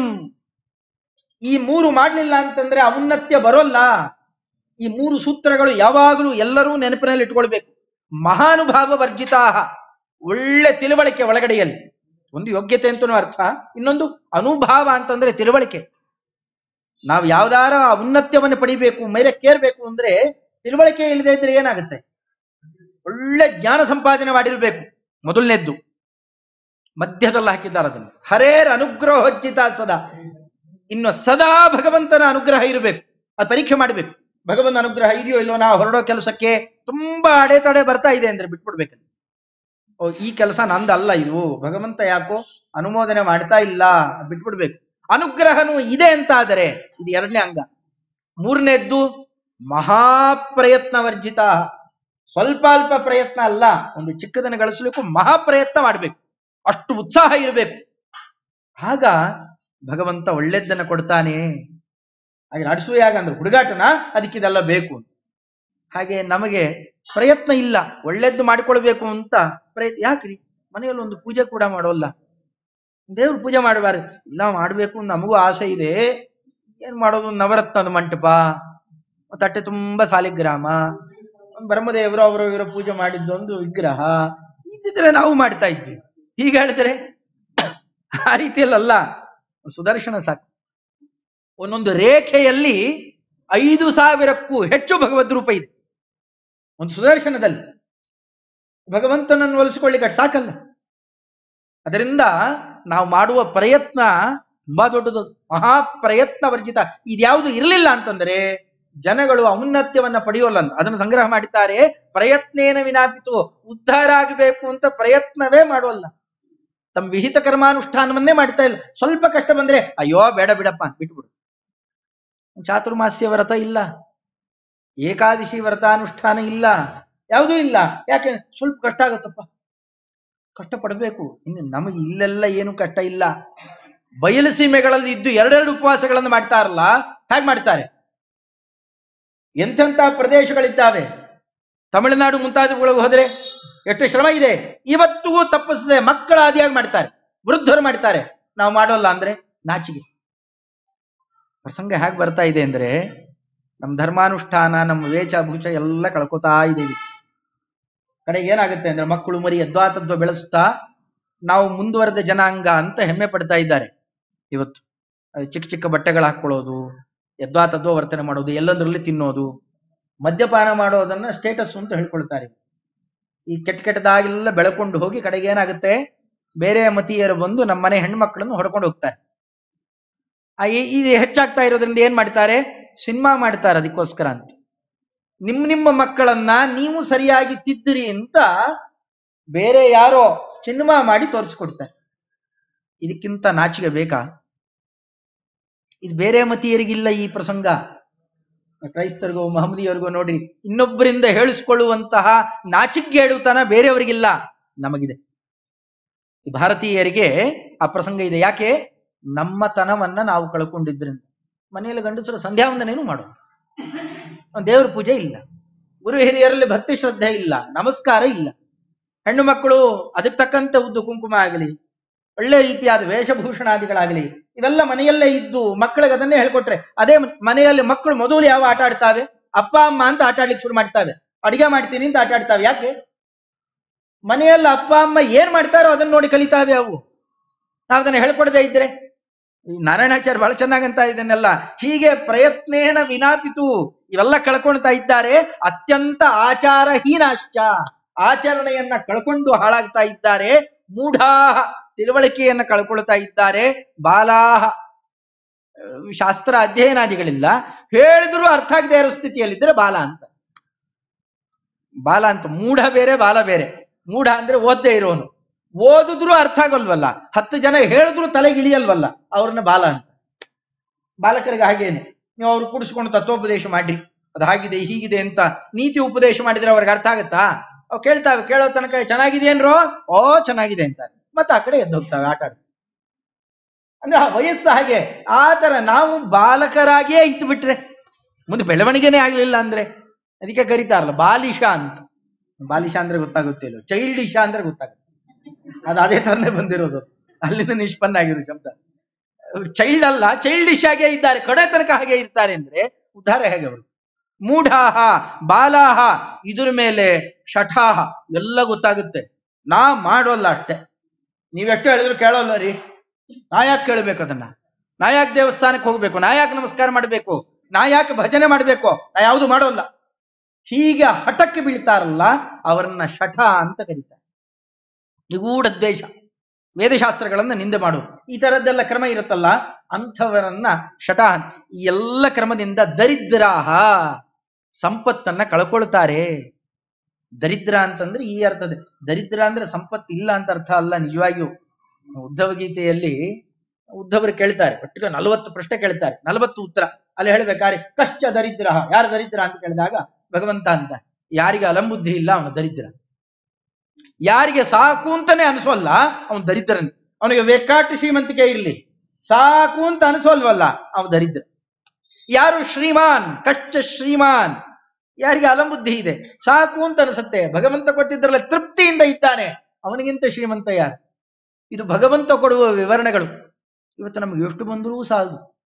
ಇವತ್ತಿಗಾಯ್ತು, ನಾಳೆಗಾಯ್ತು, ನಾಡಿದ್ಗೆ, ಮುಂದಿನ ವರ್ಷಕ್ಕೆ ಬೇಡ್ವಾ? ಅದ್ರ ಮುಂದಿನ ವರ್ಷಕ್ಕೆ ಮಕ್ಕಳಿಗೆ ಮೊಮ್ಮಕ್ಕಳಿಗೆ ಬೇಡ್ವಾ? ನಾವು ಮಾತ್ರ ತಿಂದ್ಬಿಟ್ರೆ ಸಾಕ? ನಮ್ಮ ಹಿರಿಯರು ಕೂಡಿಡದೇ ಇದ್ರು ಇವತ್ತೆಲ್ಲ ನಾವು ಸಂಪಾದನೆ ಮಾಡ್ತಾ ಇದ್ದೇವೆ, ಮಕ್ಕಳಿಗೆ ಕೂಡಿಡ್ಬೇಕು? ಕೂಡಿಟ್ರೆಲ್ಲ ಉಳ್ಕೊಳತ್ತಾ? ಕೇರಳ ಕೊಚ್ಚೋಗ್ತಾ ಇದೆ. ಕೂಡಿಟ್ಟು ಮಾಡಿ ಮನೆ ಮಟ್ಟ ಏನೇನು ಬೇಕಾದ್ ಮಾಡಿದ್ದಾರೆ, ಒಂದು ಕ್ಷಣ ನೋಡ್ತಿದ್ದಂತೆ ಕೊಚ್ಚೋಯ್ತು. ಇವಾಗೆಲ್ಲ ಗಳಿಸಿದ್ದೇನಾಯ್ತಪ್ಪ? ಇಲ್ಲ ಅವ್ರಿಗೆ ಮಾತ್ರ ಆಗತ್ತೆ, ಇವ್ರಿಗಾಗಲ್ಲ, ಇವ್ರಿಗಾಗತ್ತೆ, ಅವ್ರಿಗಾಗಲ್ಲ, ಇದೆಯಾ? ಇಷ್ಟೆಲ್ಲ ಗಳಿಸಿ ಪ್ರಯೋಜನ ಏನು? ನಾವ್ ಇಲ್ಲಿಗೆ ಗಳಿಸಿದ್ದು ಪ್ರಯೋಜನಕ್ಕೆ ಬರೋಲ್ಲ. ಜೀವನ ಉದ್ಧಾರಕ್ಕೆ ಅಂತೇನೆ ಗಳಿಸ್ತೇವೆ, ಶರೀರೋದ್ಧಾರಕ್ಕೆ ಅಂತೂ ತುಂಬಾ ಗಳಿಸ್ತಾ ಇರಬಾರದು, ಅದಷ್ಟೇ ತಾತ್ಪೂರ್ತಿಕ. ಅದು ಜೀವನ ಉದ್ಧಾರಕ್ಕೆ ಅಂತೇನು ಗಳಿಸ್ತೇವೆ ಅದು ಮಾತ್ರ ಜೊತೆಯಲ್ಲಿ ಬರುತ್ತೆ. ಆ ಎಚ್ಚರಿಕೆ ಒಂದೊಮ್ಮೆ ಉಪನ್ಯಾಸ ಕೇಳಿದಾಗ ಮಾತ್ರ ಅಲ್ಲ, ಸದಾ ಕಾಲ ಇರಬೇಕು. ಕುರುಭುಂಶ ಕರ್ಮ ನಿಜಂ ನಿಯತಂ ಹರಿಪಾದ ವಿನಮ್ರ ಧಿಯಾ ಸತತಂ ಹರಿರೇವ ಪರಹ ಹರಿರೇವ ಗುರು ಹರಿರೇವ ಜಗತ್ ಪಿತೃಮಾತೃಗತಿ. ಆ ಎಚ್ಚರಿಕೆ ಇಟ್ಟುಕೊಂಡು ಅವನಿಗೋಸ್ಕರ ಬದುಕಿದ್ರೆ ಅದು ಸಾರ್ಥಕ ಅಲ್ಲ. ಮಾತನಾಡುತ್ತಾರೆ ದರಿದ್ರಾಹ ಉತ್ಪಥದಿಯಃ, ಇದರಿಂದಲೇ ಮುಂದೇನಾಗುತ್ತೆ? ಉತ್ಪಥದಿಯಃ, ಯಾವ ಮಾರ್ಗದಲ್ಲಿ ಹೋಗಬಾರದು ಆ ಮಾರ್ಗದಲ್ಲೆಲ್ಲ ಬುದ್ಧಿ ಬರುತ್ತೆ. ಸ್ವಲ್ಪ ನಾವು ಅದನ್ನ ಮಾಡೋಣ, ಇದನ್ನ ಮಾಡೋಣ, ಅವರಿದ್ದಾರಲ್ಲ ನಾವು ಹೀಗೆ ಮಾಡೋಣ, ಸ್ವಲ್ಪ ಅನ್ಯಾಯ ಮಾಡ್ಬಿಡೋಣ, ಆಮೇಲೆ ಯಾವ್ದೇದೋ ಮಾರ್ಗದಲ್ಲಿ ಗಳಿಸ್ಬಿಡೋಣ, ಆಮೇಲೆ ಎಲ್ಲ ಹುಂಡಿಗೆ ಹಾಕ್ಬಿಟ್ರೆ ಆಯ್ತು, ರಾಯರಿಗೆ ಬೇಕಾಗಿತ್ತು. ಇಂಥವೆಲ್ಲ ಈ ಕೆಟ್ಟ ದಾರಿ, ಉತ್ಪಥ ಅಂತಂತಾರೆ, ಕೆಟ್ಟ ದಾರಿ, ಅಲ್ಲೆಲ್ಲ ಬುದ್ಧಿ ಹೋಗುತ್ತೆ. ಅಲ್ಪ ವಂಶೋದ್ಭವ ನರ, ಇದರ ಮೇಲೆ ನಾವು ಬಂದಂತಹ ವಂಶಾದಿಗಳೇ ಹಾಗಿದ್ ಬಿಟ್ಟಿದ್ರೆ, ದೊಡ್ಡ ದೊಡ್ಡ ಮಹನೀಯರು ಅವ್ರ ಪುಣ್ಯ ರಾಶಿ ಎಲ್ಲ ಇತ್ತಪ್ಪ, ಇವನು ಅಡ್ಡದಾರಿ ಹಿಡಿತಾ ಇದ್ರು, ಅವ್ರ ಪುಣ್ಯ ಎಲ್ಲೋ ಇವನನ್ನ ಕಾಪಾಡಿತು. ನಮಗ ಅದೂ ಇಲ್ಲದೆ ಇರೋ ಪ್ರಸಂಗ ಇರಬಹುದು. ನಾವು ಇನ್ನು ಇಂಥ ಕಡೆಯಲ್ಲೇ ಹುಟ್ಟಬೇಕು ಅಂತ ಅರ್ಜಿ ಹಾಕಿದ್ರು ನಮ್ಮನೇನು ಅಲ್ಲೇನು ಕಳಿಸೋಲ್ಲ ಭಗವಂತ. ನಮ್ಮ ಕರ್ಮ ಎಲ್ಲ ಅಲ್ಲೇ ಹುಟ್ಟಿಸೋದೆ. ಇದೆಲ್ಲ ಏನು ಕಾರಣ ಆಗುತ್ತೆ? ನಾನಾ ತರಹದ ನಮ್ಮ ಅನರ್ಥಕ್ಕೆ ಕಾರಣ ಆಗುತ್ತೆ, ನಮ್ಮ ದುಃಖಕ್ಕೆ, ನಮ್ಮ ನಾನಾ ತರಹದ ಕ್ಲೇಶಗಳಿಗೆ ಇವುಗಳು ಕಾರಣ. ಇದನ್ನೆಲ್ಲ ಕಳ್ಕೊಂಡು ನೋಡಿ ಎಷ್ಟು ಚೆನ್ನಾಗಿ ಗುರುತಿಸ್ತಾರೆ ಏನೇನಿದೆ ನಮ್ಮಲ್ಲಿ ದೋಷಗಳು, ಇದೆಲ್ಲ ಗುರುತಿಸಿ ಅಂಥವರನ್ನೆಲ್ಲ ಪರಿವರ್ತನೆ ಮಾಡ್ಲಿಕ್ಕೋಸ್ಕರ ಇದ್ದಾರೆ. ಕೃಷ್ಣಾಚಾರ್ಯರಂತಹ ಜ್ಞಾನಿಗಳು ಯಾಕಿದ್ದಾರೆ ಅದನ್ನು ತೋರಿಸ್ತಾರೆ. ಸದಾಚಾರಾಶ್ಚ ಸಜ್ಞಾನ, ಹಿಂದೆ ಹೇಳಿದ್ದಕ್ಕೆಲ್ಲ ವಿರುದ್ಧ. ಈಗ ದೊಡ್ಡವರನ್ನ ಹಿಡಿದ್ರೆ ಅಪ್ಪ ಅವರಂತವರು ತಾವು ಹೆಚ್ಚೆಚ್ಚು ಪುಣ್ಯವನ್ನ ಸಂಪಾದನೆ ಮಾಡಿ ತಮಗ್ ಬೇಡದಿರೋ ಪುಣ್ಯ ಗಳಿಸಿಟ್ಕೊಂಡಿರ್ತಾರೆ. ಕಷ್ಟ ಅಂತ ಯಾರಾನು ಬಂದ್ರೆ, ತುಂಬಾ ದುಡ್ಡಿದೆ, ಯಾರು ಬಂದ್ರೆ ನೀನೊಂದ್ ಸ್ವಲ್ಪ ತಗೋ, ನೀನೊಂದ್ ಸ್ವಲ್ಪ ತಗೋ, ನಮ್ಮಲ್ಲಿ ತುಂಬಾ ದುಡ್ಡು ಸಂಪತ್ತು ಅಂತ ಇವತ್ತು ಗಣನೆಗಿರೋದು. ಆ ದುಡ್ಡು ಇನ್ನೊಬ್ರಿಗೂ ಕೊಟ್ಟಾಗ ಕಷ್ಟದಲ್ಲಿ ಅದನ್ನು ಬಳಕೆ ಮಾಡ್ತಾರೆ. ಹೇಗೋ ಹಾಗೆ ಆ ಪುಣ್ಯ ರಾಶಿಯನ್ನ ಅವರು ಕೊಡ್ತಾರೆ. ಪುಣ್ಯಧನರವರು ಆ ಪುಣ್ಯ ಅವರನ್ನ ಸ್ಮರಣ ಮಾಡ್ತಾ ಇದ್ರೆ, ಅವರ ಆರಾಧನೆ ಮಾಡಿದರೆ ಅವರ ಅಕೌಂಟ್ ಇಂದ ತೆಗೆದು ದುಡ್ಡು ಕೊಡ್ತಾರೆ. ಅದರಿಂದ ನಮ್ಮ ದುರಾಚಾರ ತಪ್ಪಿ ಹೋಗುತ್ತೆ. ದೊಡ್ಡವರ ಸ್ಮರಣ ಮಾಡ್ತಾ ಅಲ್ಲಿ ಇಲ್ಲಿ ಹೋದಾಗ ಒಂದೆರಡು ಒಳ್ಳೆ ಶಬ್ದ ಬಿದ್ದರೆ, ಒಳಗಡೆಯ ಸಾತ್ವಿಕತನ ಇದ್ರೆ, ಛೇ ಹೌದಪ್ಪ ಅಷ್ಟು ಹೇಳ್ತಾ ಇದ್ದಾರೆ, ನಾವು ಬದಲಾಗ್ತಾ ಇಲ್ಲಲ್ಲ, ನಾಳೆಯಿಂದ ಸ್ವಲ್ಪ ನಾರು ಬದಲಾವಣೆ ಮಾಡಿಕೊಳ್ತೇನೆ, ಚಿಕ್ಕ ಬದಲಾವಣೆ ಮಾಡಿಕೊಳ್ತೇನೆ, ಸಂಧ್ಯಾ ವಂದನೆ ತಪ್ಪಿಸಲ್ಲ, ಬೇಕಾದ್ದಾರಾಗ್ಲಿ ತಡ ಆದ್ರೂ ಪರವಾಗಿಲ್ಲ, 3 ಹೊತ್ತು ಸಂಧ್ಯಾ ವಂದನೆ ತಪ್ಪಿಸಲ್ಲ, ಸಾಲಿಗ್ರಾಮ ಸ್ಪರ್ಶ ಪ್ರತಿನಿತ್ಯ ಮಾಡೇ ಮಾಡ್ತೇನೆ, ಅಂಗಿ ಬಿಚ್ಚಿ ನೀರು ಕುಡಿತೇನೆ. ಚಿಕ್ಕ ಚಿಕ್ಕ ನಿಯಮ ಇಟ್ಕೊಳ್ರಿ, ಬಹಳ ಕಷ್ಟ ಇದೆ. ನಿಯಮ ಅಂತ ಇಟ್ಕೊಂಡ್ರೆ ಕಷ್ಟ, ನೀವು ಹಾಗೇ ನಡೆಸ್ತಾ ಇದ್ರೆ ನಡ್ಕೊಂಡು ಹೋಗ್ತಾ ಇರುತ್ತೆ. ಇದನ್ನ ನಿಯಮ ಮಾಡ್ತೇನೆ ಅಂತಂದ್ರೆ ಪರೀಕ್ಷೆ ಹೊಡಿತಾನೆ ದೇವ್ರು. ಚಿಕ್ಕದನ್ನು ಮಾಡ್ಲಿಕ್ಕಾಗೋಲ್ಲ, ಅಷ್ಟು ಕಷ್ಟ ಆಗ್ಬಿಡುತ್ತೆ. ಚಿಕ್ಕದು ನಡೆಸ್ಲಿಕ್ಕಾಗೋಲ್ಲ. ಎಂಥೆಂಥ ನಿಯಮಗಳನ್ನ ಎಂಥೆಂಥ ಸಾಧನೆಗಳನ್ನ ಮಾಡ ಹೋಗಿದ್ದಾರಲ್ಲ ದೊಡ್ಡ ದೊಡ್ಡ ಜ್ಞಾನಿಗಳು, ಅವ್ರ ಮಹತ್ವ ಏನು ಅಂತ ಅರ್ಥ ಆಗುತ್ತೆ. ಅದಕ್ಕೆ ಅವರ ಸಹಾಯ ಇಲ್ಲದೆ, ಅವರ ಅನುಗ್ರಹ ಇಲ್ಲದೆ ಅವರನ್ನ ನಾವು ಕೊಂಡಾಡದೆ ಮುಂದೆ ಹೋಗ್ಲಿಕ್ಕಾಗೋಲ್ಲ. ರಘುಗುಣ ಮಹಾರಾಜ ಕೇಳ್ತಾನೆ, ಅವಧೂತ ಬ್ರಾಹ್ಮಣರು ಜಡಭರತ ಸಿಕ್ಕಾಗ ಎಷ್ಟು ತಿಳುವಳಿಕೆ ಇದೆ, ನಾ ಕಪಿಲ ದೇವರನ್ನು ಕೇಳಲಿಕ್ಕೆ ಅಂತ ಹೊರಟವನು, ಕೂತಲ್ಲೇ ನಾನು ಕೇಳಲೇ ಇಲ್ಲ, ನಿಮ್ಮನ್ನು ಬೈಲಿಕ್ಕೆ ಅಂತ ಬಂದವನು, ಶಿಕ್ಷೆ ಹಾಕ್ತೇನೆ ಅಂತ ನನಗಿಷ್ಟೆಲ್ಲ ತಿಳುವಳಿಕೆ ಕೊಟ್ಟುಬಿಟ್ರಲ್ಲ, ಎಲ್ಲಿಂದ ಬರುತ್ತೆ? ಏನ್ ಮಾಡಿದ್ರೆ ಈ ಜ್ಞಾನ ಸಂಪಾದನೆ ಮಾಡಬಹುದು? 1 ಕೋಟಿ ರೂಪಾಯಿ ಕೊಟ್ಬಿಟ್ರೆ, ಅಥವಾ ರತ್ನ ಖರ್ಚು ಮಾಡಿದ್ರೆ, ಇಲ್ಲ ಅಲ್ಲಿ ಎಲ್ಲ ಹೋಗಿ ಕೂಗಿ ಕುಣಿದಾಡ್ಬಿಟ್ರೆ, ಒಂಟಿ ಕಾಲಲ್ಲಿ ತಪಸ್ಸು ಮಾಡಿದ್ರೆ, ನ ಛಂದಸ ನೋತ ಜಲಾಗ್ನಿ ಸೂರ್ಯೈ ವಿನಾ ಮಹತ್ಪಾದರಜೋಭಿಷೇಕಂ ರಹುಗುಣೈತತ್ ತಪಸಾ ನಯಾತಿ ನಚೇಜ್ಯಯ ನಿರ್ವಸನಾದ್ ಗೃಹಾದ್ವಾ. ಭಾಗವತದಲ್ಲಿ ಬರೋ ಬಗ್ಗೆ ರಹುಗುಣ ಏತತೆ ನಯಾತಿ, ಏನ್ ಮಾಡಿದ್ರು ಬರೋಲ್ಲಪ್ಪ, ವೇದ ಬೇಕಾಷ್ಟು ತಲಕಳ ಮೊಳಕ ಹಿಂದೆ ಕೆಳಗೆ ಮೇಲೆ ಎಲ್ಲ ಹೇಳ್ತಾ ಇದ್ದೇನೆ, ಬೇಕಾದ್ ಮಾಡಿ ಬರೋಲ್ಲ. ಶಾಸ್ತ್ರಗಳನ್ನೆಲ್ಲ ಬೇಕಾದ ಮುಖೋದ್ಗತ ಅಧ್ಯಯನ ಮಾಡಿದ್ದೇನೆ, ಅಥವಾ ಅಗ್ನಿಯನ್ನು ಒಲಿಸಿಕೊಂಡಿದ್ದೇನೆ, ಸೂರ್ಯನನ್ನ ಜಲವನ್ನು ಒಲಿಸಿಕೊಂಡಿದ್ದೇನೆ, ಏನ್ ಮಾಡಿದ್ರು ಬರೋಲ್ಲ. ಇಲ್ಲ ಮನೆ ಬಿಟ್ಟು ಹೊಟ್ಟೋಗ್ತೇನೆ, ಈ ಮಾತೆತ್ತಿದ್ರೆ ಆ ಮಾತಾಡ್ತಿರ್ತಾರೆ ನೋಡಿ ಕೆಲವರಿಗೆ ಅಭ್ಯಾಸ ಆಯ್ತು, ಮನೆಯಲ್ಲಿ ಏನಾರಾಯ್ತು ಮನೆ ಬಿಟ್ಟು ಹೊಟ್ಟೋಗ್ತೇನೆ, ನಾವು ಹೋಗು ಅನ್ಬೇಕಂತ. ಯಾರಿಲ್ದೇ ಇದ್ರು ಪ್ರಪಂಚ ನಡೆದೇ ನಡೆಯುತ್ತೆ. ಸುಮ್ಮನೆ ಮಾತಾಡ್ತಿರ್ತಾರಷ್ಟೇ ಹಠಕ್ಕೆ, ಅದು ಏನ್ ಪ್ರಯೋಜನ ಇಲ್ಲ. ಅದನ್ನೇ ನಿರ್ವಸನಾತ್ ಗೃಹಾತ್ವ, ಮನೆ ಬಿಟ್ಟು ಹೊಟ್ಟೋದ್ರೆ ಈ ತತ್ವಜ್ಞಾನ ಬರುತ್ತೆ, ಏನ್ ಮಾಡಿದ್ರು ಬರೋಲ್ಲ. ನ ಛಂದಸ ನೋತ ಜಲಾಗ್ನಿ ಸೂರ್ಯೈ ವಿನಾ ಮಹತ್ಪಾದರಜೋಭಿಷೇಕಂ. ದೊಡ್ಡವರ ಪಾದ ಧೂಳಿ ನಮ್ಮ ಮೈ ಮೇಲೆ ಬಿದ್ದು ಅಭಿಷೇಕ ಆಗ್ಬೇಕು ಅಂದ್ರೆ ಯಾವಾಗ ಆಗತ್ತೆ? ಅವ್ರ ಪಾದ ಧೂಳಿ ಏನಾರು ಒಂದಷ್ಟು ಒತ್ತಿ ಒತ್ತಿ ಕೊಡ್ತಾ ಇರ್ತಾರೆ ಬಕೆಟ್ ಗಟ್ಟಲೆ, ಅದು ಬರೋದಲ್ಲ. ಮತ್ತೆ ಪಾದ ರಜೋಭಿಷೇಕ ಅಂತಂದ್ರೆ ಏನು? ಹೀಗೆಲ್ಲ ಆರಾಧನೆ ನಡೀತಾ ಇರ್ಬೇಕು. ಅಂಥ ಕಡೆಯಲ್ಲಿ ಬಂದು ಊಟ ಕೂತವ್ರದ್ದು ಎಂಜಲು ಬಳಿಯೋದು, ಎಲೆ ಹಾಕೋದು, ಬಡಿಸೋದು, ಏನಾರು ಸೇವೆ ಮಾಡೋದು, ಅಲ್ಲಿ ಅವ್ರಿಗೆ ಅರ್ಪಣೆ ಮಾಡಿದೊಂದಿಷ್ಟು ಮಂತ್ರಾಕ್ಷತೆ ಕೊಡ್ತಾ ಅಲ್ಲ ತಲೆ ಮೇಲೆ, ಇವೆಲ್ಲ ಬಿದ್ದಾಗ ಅವರ ಸೇವೆಗೆ ಅಂತ ನಾವು ತೊಡಗಿದಾಗ ಮೈ ತುಂಬಾ ಧೂಳ ಆಗಿ ಆಗುತ್ತೆ. ರಾಯರ ಆರಾಧನೆಗೆ ಅಂತ ಹೋಗ್ರಿ, ಬೇಕಾಷ್ಟು ಶ್ರಮಪಟ್ಟು ದುಡಿದಾಗ ಮೈ ತುಂಬಾ ಧೂಳಾಗುತ್ತೆ. ಅದು ಆ ಕ್ರಮದಲ್ಲಿ ದೊಡ್ಡವರ ಮನೆಯಲ್ಲಿ ದುಡಿದಾಗ ಭಗವಂತ ಬೇಕಾಟ್ಟು ಸೇವೆ ಮಾಡ್ತಾ ಇದ್ದಾನೆ, ಮನಸ್ಸು ಪಕ್ವಾಗಿದೆ, ಇವನಿಗೆ ಒಲಿಬೇಕು ಅಂತ. ನೋಡಿ ಕೃಷ್ಣಾಚಾರ್ಯರು ಹೀಗಿದ್ದವರು, ಅವರಿಂದ ಸದಾಚಾರಾಹ ಸಜ್ಞಾನಾಹ ಅವ್ರನ್ನ ಆಶ್ರಯಿಸಿದವರೆಲ್ಲ ಒಳ್ಳೊಳ್ಳೆ ಉತ್ತಮ ಆಚರಣೆಯನ್ನು ಪಡ್ಕೊಂಡ್ರಂತೆ.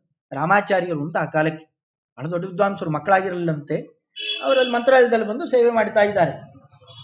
ಒಂದು ಸ್ವಭಾವ, ಸ್ವಲ್ಪ ಕೆಲವು ವಿದ್ವಾಂಸರಿಗೆ ಆ ಸ್ವಭಾವ ಇರುತ್ತೆ, ತಾವು ಕಲ್ತು ಬಿಟ್ಟಿರ್ತಾರೆ, ಕಷ್ಟಪಟ್ಟಿರ್ತಾರೆ, ಏನು ಸುಮ್ಮನೆ ಬರೋಲ್ಲ, ಹಾಗೆಲ್ಲ ಕಷ್ಟಪಟ್ಟು ಕಲ್ತಿರ್ತಾರೆ.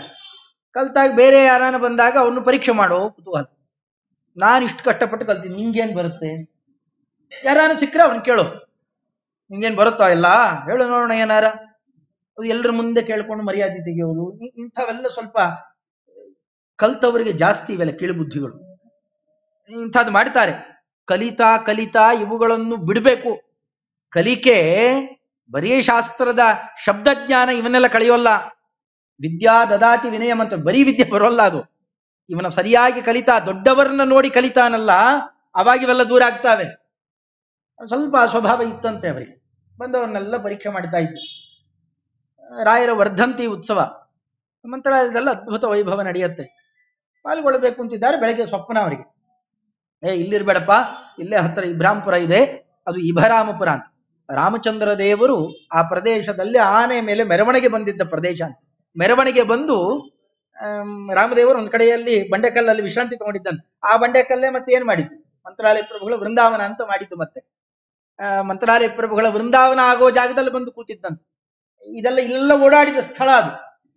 ಎಲ್ಲಿ ತನಕ ಇಭದ ಮೇಲೆ, ಇಭ ಅಂತಂದ್ರೆ ಆನೆ, ಅದರ ಮೇಲೆ ಎಲ್ಲೆಲ್ಲಿ ಓಡಾಡಿದ್ನಲ್ಲ ರಾಮದೇವರು, ಆ ಪ್ರದೇಶವನ್ನ ಇಭರಾಮಪುರ ಅಂತ ಕರೀತಾರೆ. ಅದು ಇಬ್ರಾಹಿಂಪುರ ಅಲ್ಲ. ಮತ್ತದು ಸ್ವಲ್ಪ ದಿವಸ ಬಿಟ್ರೆ ಹಂಗ್ ಮಾಡಿಬಿಡ್ತಾರ ಅದನ್ನ ಆ ತರ ಇವೆಲ್ಲ ಹಂಗ್ ಮಾಡ್ಬಿಡ್ತಾರ ಅದನ್ನ. ಅದೇ ಅಜಮೀರ್ ಅಂತ ಕರೆಯೋಲ್ವೇ ಇವಾಗ. ಆ ಕಡೆ ಪುಷ್ಕರಕ್ಕೆ ಹೋಗ್ಬೇಕಾಗಿದ್ರೆ ಅಜಮೀರ್ ಅಂತಾರೆ. ಅದು ಗ್ರಹಚಾರ, ಅದು ಅಜಮೀರ್ ಅಲ್ಲ, ಅದು ಅಜಮೀಢ ಗ್ರಾಮ. ಅಜಮೀಢ ಅಂತ, ದ್ವಿಮೀಢ ಅಜಮೀಢ ಅಂತಲ್ಲ. ಕುರುವಂಶದಲ್ಲಿ ಬಂದ ದೊಡ್ಡ ದೊಡ್ಡ ರಾಜರು ಆ ರಾಜನ ಹೆಸರಿಟ್ಟಿದ್ದಾರೆ ಅಜಮೀಢ ಗ್ರಾಮ. ಅದು ಅಜಮೀರ್ ಆಗಿ ಹೋಗಿದೆ. ಜಮೀರ್ ಅಜಮೀರ್ ಇದ್ದ ಹಾಗೆ ಅಂತ. ಹಾಗಲ್ಲ, ಇದು ಇಭರಾಮಪುರ ಅಂತ. ಅಲ್ಲಿ ಇಭದ ಮೇಲೆ, ಆನೆ ಮೇಲೆ ಮೆರವಣಿಗೆ ಬಂದಿದ್ದಂತೆ ರಾಮದೇವರು. ಅಂತಹ ವೈಭವ ನಡೆದ ಆ ಸ್ಥಳ ವಿಶೇಷ ಅದು. ಅಂತಹದ್ದು ಅಲ್ಲಿಗೆ ಹೋಗ್ಬೇಕು ನೀನು ಅಂತ ಅಪ್ಪ ಅವರಿದ್ದಾರೆ, ಅಲ್ಲಿಗೆ ಹೋಗ್ಬೇಕು. ಮನಸ್ಸಿಲ್ಲ ಅವರಿಗೆ. ಆದ್ರೂ ರಾಯರು ಹೇಳಿದ್ದಾರಲ್ಲ, ಒಂದೇನು ಶ್ರದ್ಧೆ, ಹೋಗೋಣ ಅಂತ ಹೆಜ್ಜೆ ಹೆಜ್ಜೆಗೂ ಕೈ ಮುಕ್ಕೊಂಡು ಅಲ್ಲಿಗೆ ಹೋಗ್ತಾರೆ. ಹೋದ್ರೆ ಅಪ್ಪ ಅವರು ಅವತ್ತೆಲ್ಲ ಆಗಿ ಹೋಗಿದೆ. ರಾಯರ ಉತ್ಸವ ಎಲ್ಲ ನಡೆದಿದೆ. ಎಲೆ ಹಾಕಿದೆ, ಕಾಯ್ತಾ ಕೂತಿದ್ದಾರೆ, ಯಾರೋ ಬರ್ತಾರೆ. ಅಪ್ಪ ಅವರ ದೊಡ್ಡ ಗುಣ ಅಂತಂದ್ರೆ ಶ್ರೀ ರಾಘವೇಂದ್ರ ಚಿತ್ತಜ್ಞಂ. ಮಂತ್ರಾಲಯ ಪ್ರಭುಗಳು ಏನ್ ಆದೇಶ ಮಾಡ್ತಾರೆ, ಏನಾಗಬೇಕು ಅಂತ ಮನಸ್ಸಲ್ಲಿ ಚಿಂತನೆ ಮಾಡ್ತಾರೆ, ಅದು ಇವ್ರಿಗೆ ಗೊತ್ತಾಗ್ತಿತ್ತು. ಅದಕ್ಕೆ ಅವರ ಪ್ರತಿಬಿಂಬ ಇದ್ದ ಹಾಗೆ ಅಂತ ಇವರನ್ನ ಕರೆಯೋದು.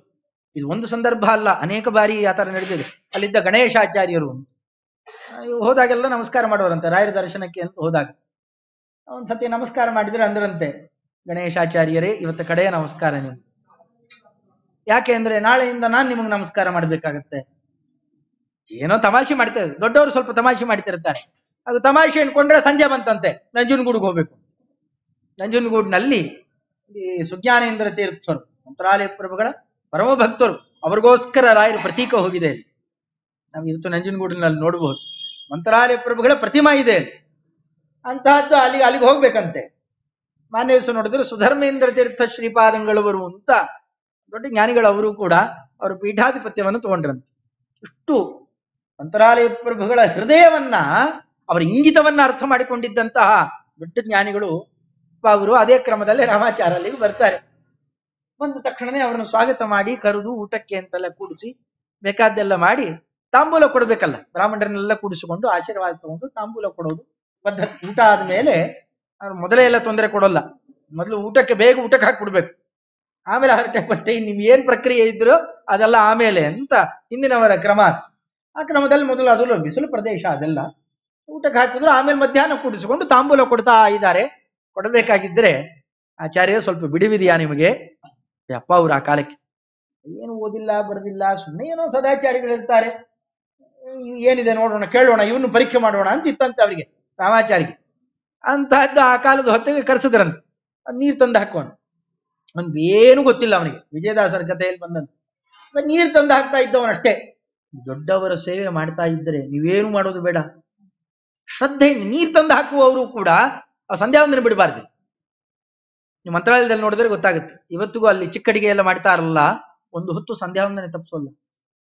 ಉಡುಪಿಯಲ್ಲಿ ಪ್ರಾಣದೇವರ ನೈವೇದ್ಯಕ್ಕೆ ತರ್ತಾರಲ್ಲ, ಎಷ್ಟು ಸದಾಚಾರಿಗಳು ಅಂದ್ರೆ ನಾವು ಮಾಡೋಲ್ಲ. ಮಹಾಮಂತ್ರಗಳನ್ನೆಲ್ಲ ಜಪ ಮಾಡ್ತಾರೆ, ನೈವೇದ್ಯಕ್ಕೆ ತರೋರು, ಮಾತಾಡೋರು.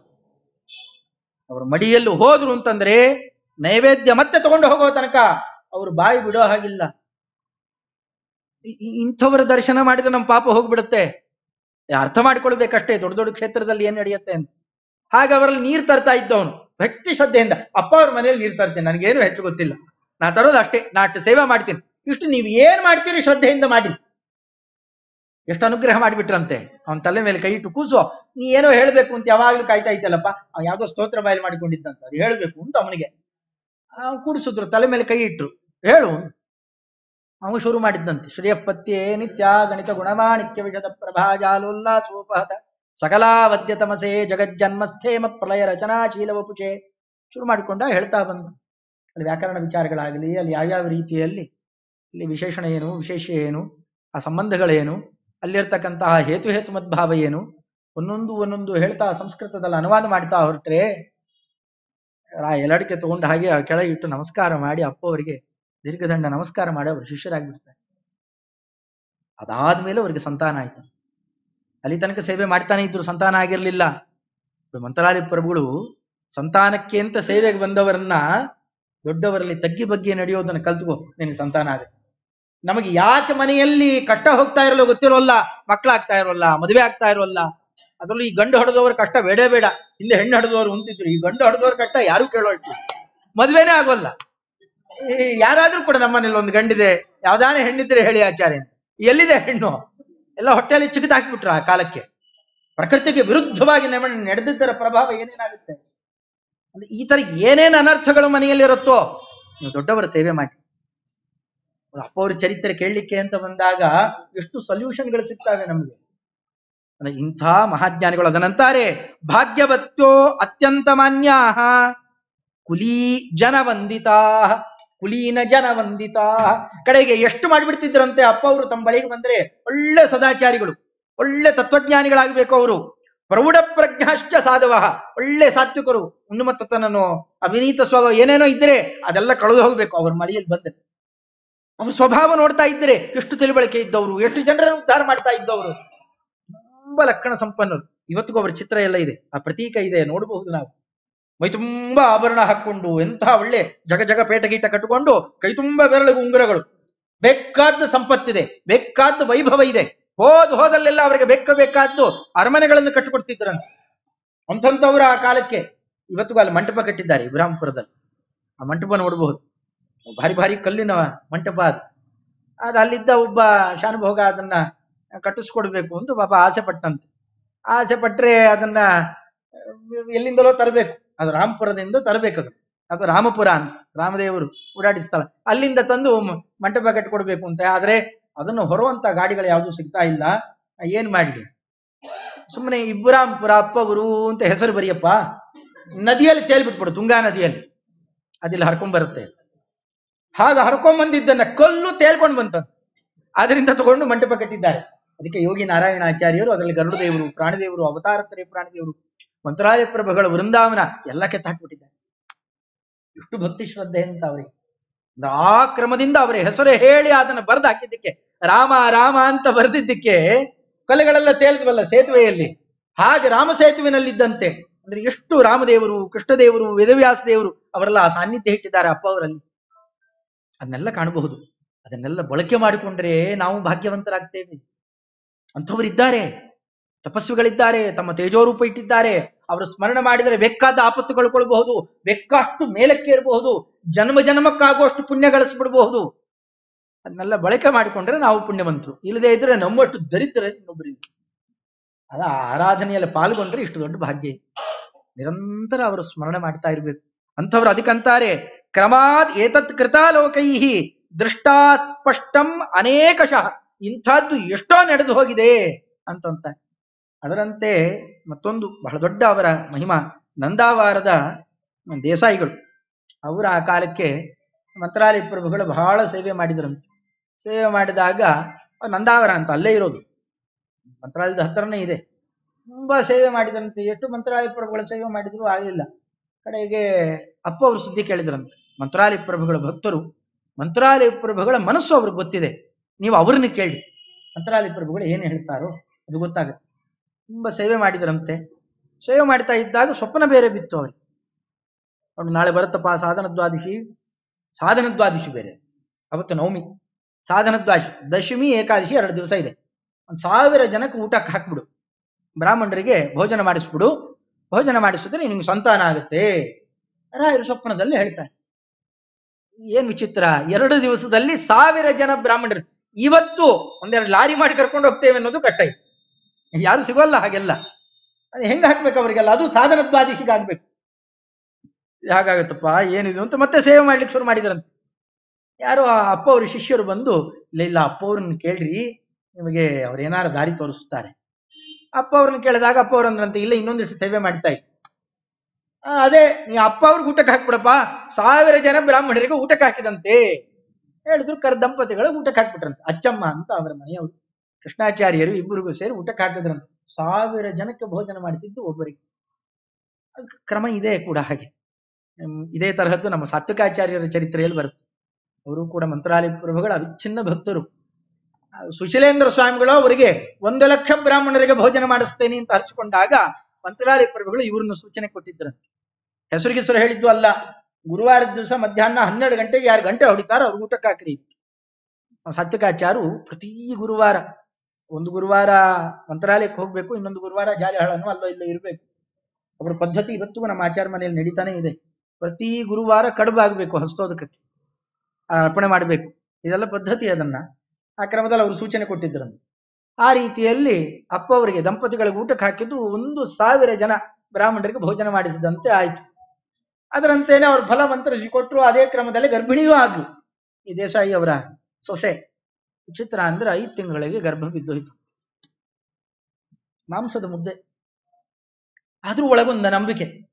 ಯಾರ ಕೈಯಲ್ಲೂ ಹೇಳಿ ಕಳಿಸಿದ್ರಂತೆ, ಇಲ್ಲ ಅವರೇ ನೀವು ಅನುಗ್ರಹ ಮಾಡಿದ್ರಿ, ಈ ತರ ಆಗು ಹೋಗಿದೆ, ಹಾಗಾಗ್ಲಿಕ್ಕೆ ಸಾಧ್ಯ ಇಲ್ಲಲ್ಲ, ಆ ಪಿಂಡವನ್ನ ನನಗೆ ದಾನ ಕೊಡ್ತಾರ ಕೇಳು ಅಂತ ಹೇಳಿ ಕಳಿಸಿದ್ರು. ಮಾಂಸದ ಮುದ್ದೆ. ಸತ್ತೋಗಿರೋ ಮಗು ನೋಡ್ಲಿಕ್ಕೆ ಹೆದರ್ಕೊಳ್ತಾರೆ, ಅಸಖ್ಯ ಪಡ್ತಾರೆ. ಅಂತಹದ್ದು ಆ ಮಾಂಸದ ಮುದ್ದೆಯನ್ನ ನನಗೆ ದಾನ ಕೊಡ್ತಾರ ಕೇಳು. ಹೇಗೆ ಕೊಡೋದು? ಇಲ್ಲೆಲ್ಲ ಅಪ್ಪ ಅವ್ರು ದೊಡ್ಡ ಜ್ಞಾನಿಗಳು, ಅವ್ರು ಏನು ಹೇಳ್ತಾರೆ ಕೇಳ್ರಿ, ರಾಯರೇ ಅನುಗ್ರಹ ಮಾಡ್ತಾರೆ ನಿಮಗೆ. ಶ್ರದ್ಧೆಯಿಂದ ತಗೊಂಡು ಹೋಗಿ ದಾನ ಕೊಟ್ರೆ ಪ್ರತಿನಿತ್ಯ ತಾವು ಸ್ವೀಕಾರ ಮಾಡ್ತಾ ಇದ್ದ ಹಸ್ತೋದಕ ಮತ್ತು ಹಸ್ತೋದಕ ಸ್ವೀಕಾರ ಮಾಡ್ತಾ ಇದ್ರು ಅನ್ನೋದಕ್ಕೆ ನೋಡಿ ದೊಡ್ಡ ಜ್ಞಾನಿಗಳೇನೆ ಸಾಕ್ಷಿ ಇದ್ದಾರೆ. ಹಸ್ತೋದಕ ಸ್ವೀಕಾರ ಮಾಡ್ತಾ ಇದ್ದದನ್ನು ಅದರ ಮೇಲೆ ಹಾಕ್ಬೇಕಂತ, ಮೃತ್ತಿಕೆ ಹಚ್ಚಬೇಕಂತ ಪ್ರತಿನಿತ್ಯದಲ್ಲೂ ಕೂಡ. 2 ದಿವಸಕ್ಕೆ ಮಗು ಒಳಗಡೆಯಲ್ಲಿ ಚಿಕ್ಕದಾಗಿ ಹಾರ್ಟ್ ಬೀಟ್, ಹೃದಯ ಬಡಿತ ಶುರುವಾಯ್ತು. ಅಳ್ಳಾಡ್ತಾ ಒಂದು 3-4 ತಿಂಗಳಿಗೆ ಸರಿಯಾಗಿ ಮಗು ಗರ್ಭದಲ್ಲಿ ಬೆಳೆದರೆ ಹಾಗೋ, ಮೊಟ್ಟೆಯಲ್ಲಿ ಬೆಳೆದರೆ ಹಾಗೋ ಹಾಗೆ ಸ್ವಚ್ಛವಾಗಿ ಬೆಳೆದು ನೋಡಿ ನಿಮ್ಮ ಮಗು ಮತ್ತೆ ನಿಮಗೆ ಕೊಡ್ತಾ ಇದ್ದೇನೆ ಅಂತ ಆಶೀರ್ವಾದ ಮಾಡಿ ಆ ಹುಡುಗನನ್ನು ಕೊಟ್ಟರಂತೆ. ಮೃತನನ್ನ ಬದುಕಿಸಿದ್ದು ಅಂತ ನಾವು ಕೃಷ್ಣದೇವರ ಚರಿತ್ರೆಯಲ್ಲಿ ಕೇಳ್ತೇವೆ. ಆಮೇಲೆ ಕೇಳಿದ್ದಿಲ್ಲ ಕೃಷ್ಣಾಚಾರ್ಯರ ಚರಿತ್ರೆಯಲ್ಲಿ. ಅಷ್ಟು ಒಳಗಡೆಯಲ್ಲಿ ಆ ಕೃಷ್ಣದೇವರ ಸನ್ನಿಧಾನ ಇದೆ. ದೊಡ್ಡವರ ಮಹತ್ವ ಏನು, ಹರಿವಾಯುಗಳ ಮಹತ್ವ ಏನು, ಅಪ್ಪ ಅವ್ರ ಚರಿತ್ರೆ ಕೇಳಿದರೆ ಮಂತ್ರಾಲಯ ಪ್ರಭುಗಳ ಮಹತ್ವ, ಮುಖ್ಯಪ್ರಾಣದೇವರ ಮಹತ್ವ, ಅದು ಪಂಚಮುಖಿ ಮುಖ್ಯಪ್ರಾಣದೇವರ ಮಹತ್ವ, ಅದರಂತೆ ಪರಮಾತ್ಮನ ಮಹತ್ವ, ಇವೆಲ್ಲ ದೃಢ ಆಗುತ್ತೆ ಹೃದಯದಲ್ಲಿ. ಅದನ್ನ ತೋರಿಸಿಕೊಡ್ತಕ್ಕಂತಹ ಮಹಾನುಭಾವರು ಅವರು. ಅದಕ್ಕೆ ಅವ್ರನ್ನ ತುಂಬ ಸ್ತೋತ್ರ ಮಾಡಿದ್ದಾರೆ. ಅನೇಕ ಚರಿತ್ರೆ ಇದೆ, ಅಲ್ಪ ಸ್ವಲ್ಪ ಕಾಲದಲ್ಲಿ ಕೇಳೋದಲ್ಲ. ಭಕ್ತಿ ಶ್ರದ್ಧೆಯಿಂದ ಅದನ್ನು ಕೇಳ್ತಾ ಇರಬೇಕು. ಕೇಳಿಕೊಂಡು ಅದನ್ನೇ ನಾವು ಅಳವಡಿಸಿಕೊಳ್ತಾ ಆ ಮಾರ್ಗದಲ್ಲಿ ನಡೆದು ಅವರು ಪ್ರೀತರಾಗುವಂತ ನಾವು ನಡೀತಾ ಇದ್ರೆ ಯಾವ ಆಪತ್ತು ಬರೋದು. ಭಾರತೀಶ ಪದದ್ವಂದ್ವ ಸಾರಸ ಭ್ರಮರಾಯಿತಂ ತುಂಬಾ ಚೆನ್ನಾಗಿ ಕೊಂಡಾಡಿದ್ದಾರೆ. ಭಾರತೀಶ ಅಂದ್ರೆ ಮುಖ್ಯಪ್ರಾಣದೇವರು. ಅವರ ಪದದ್ವಂದ್ವದಲ್ಲಿ, ಆ ಪದದ್ವಂದ್ವ ಅನ್ನೋದು ಸಾರಸ. ಸಾರಸ ಅಂತಂದ್ರೆ ಸರಸ್ಸಿನಲ್ಲಿ ಹುಟ್ಟತಕ್ಕಂಥದ್ದು ಕಮಲ. ಅದರಲ್ಲಿ ಭ್ರಮರಾಯಿತಂ ದುಂಬಿ ಅಂತ ಯಾವಾಗ್ಲೂ ಅದರಲ್ಲ ಆಸಕ್ತರಾಗಿರೋರು. ಅವರು ಅದು ಇದು ಪ್ರಸಿದ್ಧಿಗೋಸ್ಕರ ಇವೆಲ್ಲ ಕೆಲಸ ಮಾಡ್ತಾ ಇದ್ದವರಲ್ಲ, ಸದಾ ಹರಿವಾಯುಗಳು ಸ್ಮರಣೆ ಮಾಡ್ತಾ ಇರೋರು. ಯಾರೋ ಆಪತ್ತು ಅಂತ ಬಂದ್ರೆ ಒಂದಷ್ಟು ಅನುಗ್ರಹ ಮಾಡೋರು ನಡೆದು ಹೋಗ್ತಾ ಇತ್ತು. ಸ್ವರವತ್ ಕಾಂತಿ ಸಂಪನ್ನಂ ಕೃಷ್ಣಾಚಾರ್ಯ ಗುರುಂಭಜೆ. ಒಳ್ಳೆ ದೇವತೆಗಳಂತೆ, ಆ ಸುವಾಸನೆಯೂ ಅಷ್ಟೇ.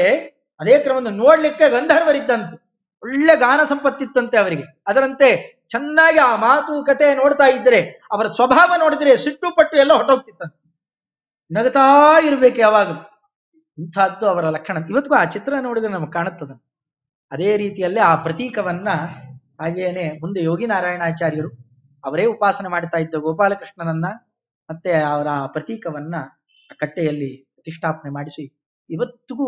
ಯಾಕೆ ಅದು ಅವ್ರಿಗೆ ಯಾರಿಗೂ ಪ್ರಸಿದ್ಧಿಗೋಸ್ಕರ ಅವ್ರು ಯಾರು ದುಡ್ಡು ಹೊಡಿಲಿಕ್ಕೆ ಅಂತ ಮಾಡಿಕೊಂಡಿರೋದಲ್ಲ, ಬಳಕೆ ಮಾಡಿಕೊಂಡ್ರೆ ನಾವು ಉದ್ಧಾರ ಆಗಿ ಹೋಗ್ತೇವೆ. ಅದಕ್ಕೆ ಅಂತ ಅಲ್ಲ ಆ ದೊಡ್ಡ ಪುಣ್ಯದ ನಿಧಿ, ಒಂದು ರೀತಿಯಲ್ಲಿ ATM ಬಾಕ್ಸ್ ಇದ್ದಾಗಿ. ನಾವು ಸರಿಯಾದ ಗುರುಭಕ್ತಿ ಅಂತನ್ನೋ ಪಾಸ್ಕೋಡ್ ಹಾಕಿ ಅಲ್ಲಿಗೆ ಹೋದ್ರೆ ಎಟ್ಟು ಬೇಕಾದ್ರೂ ಹೇಳ್ಕೊಂಡ್ಬಿಡ್ಬಹುದು ನಾವು ಆ ಸಂಪತ್ತನ್ನು.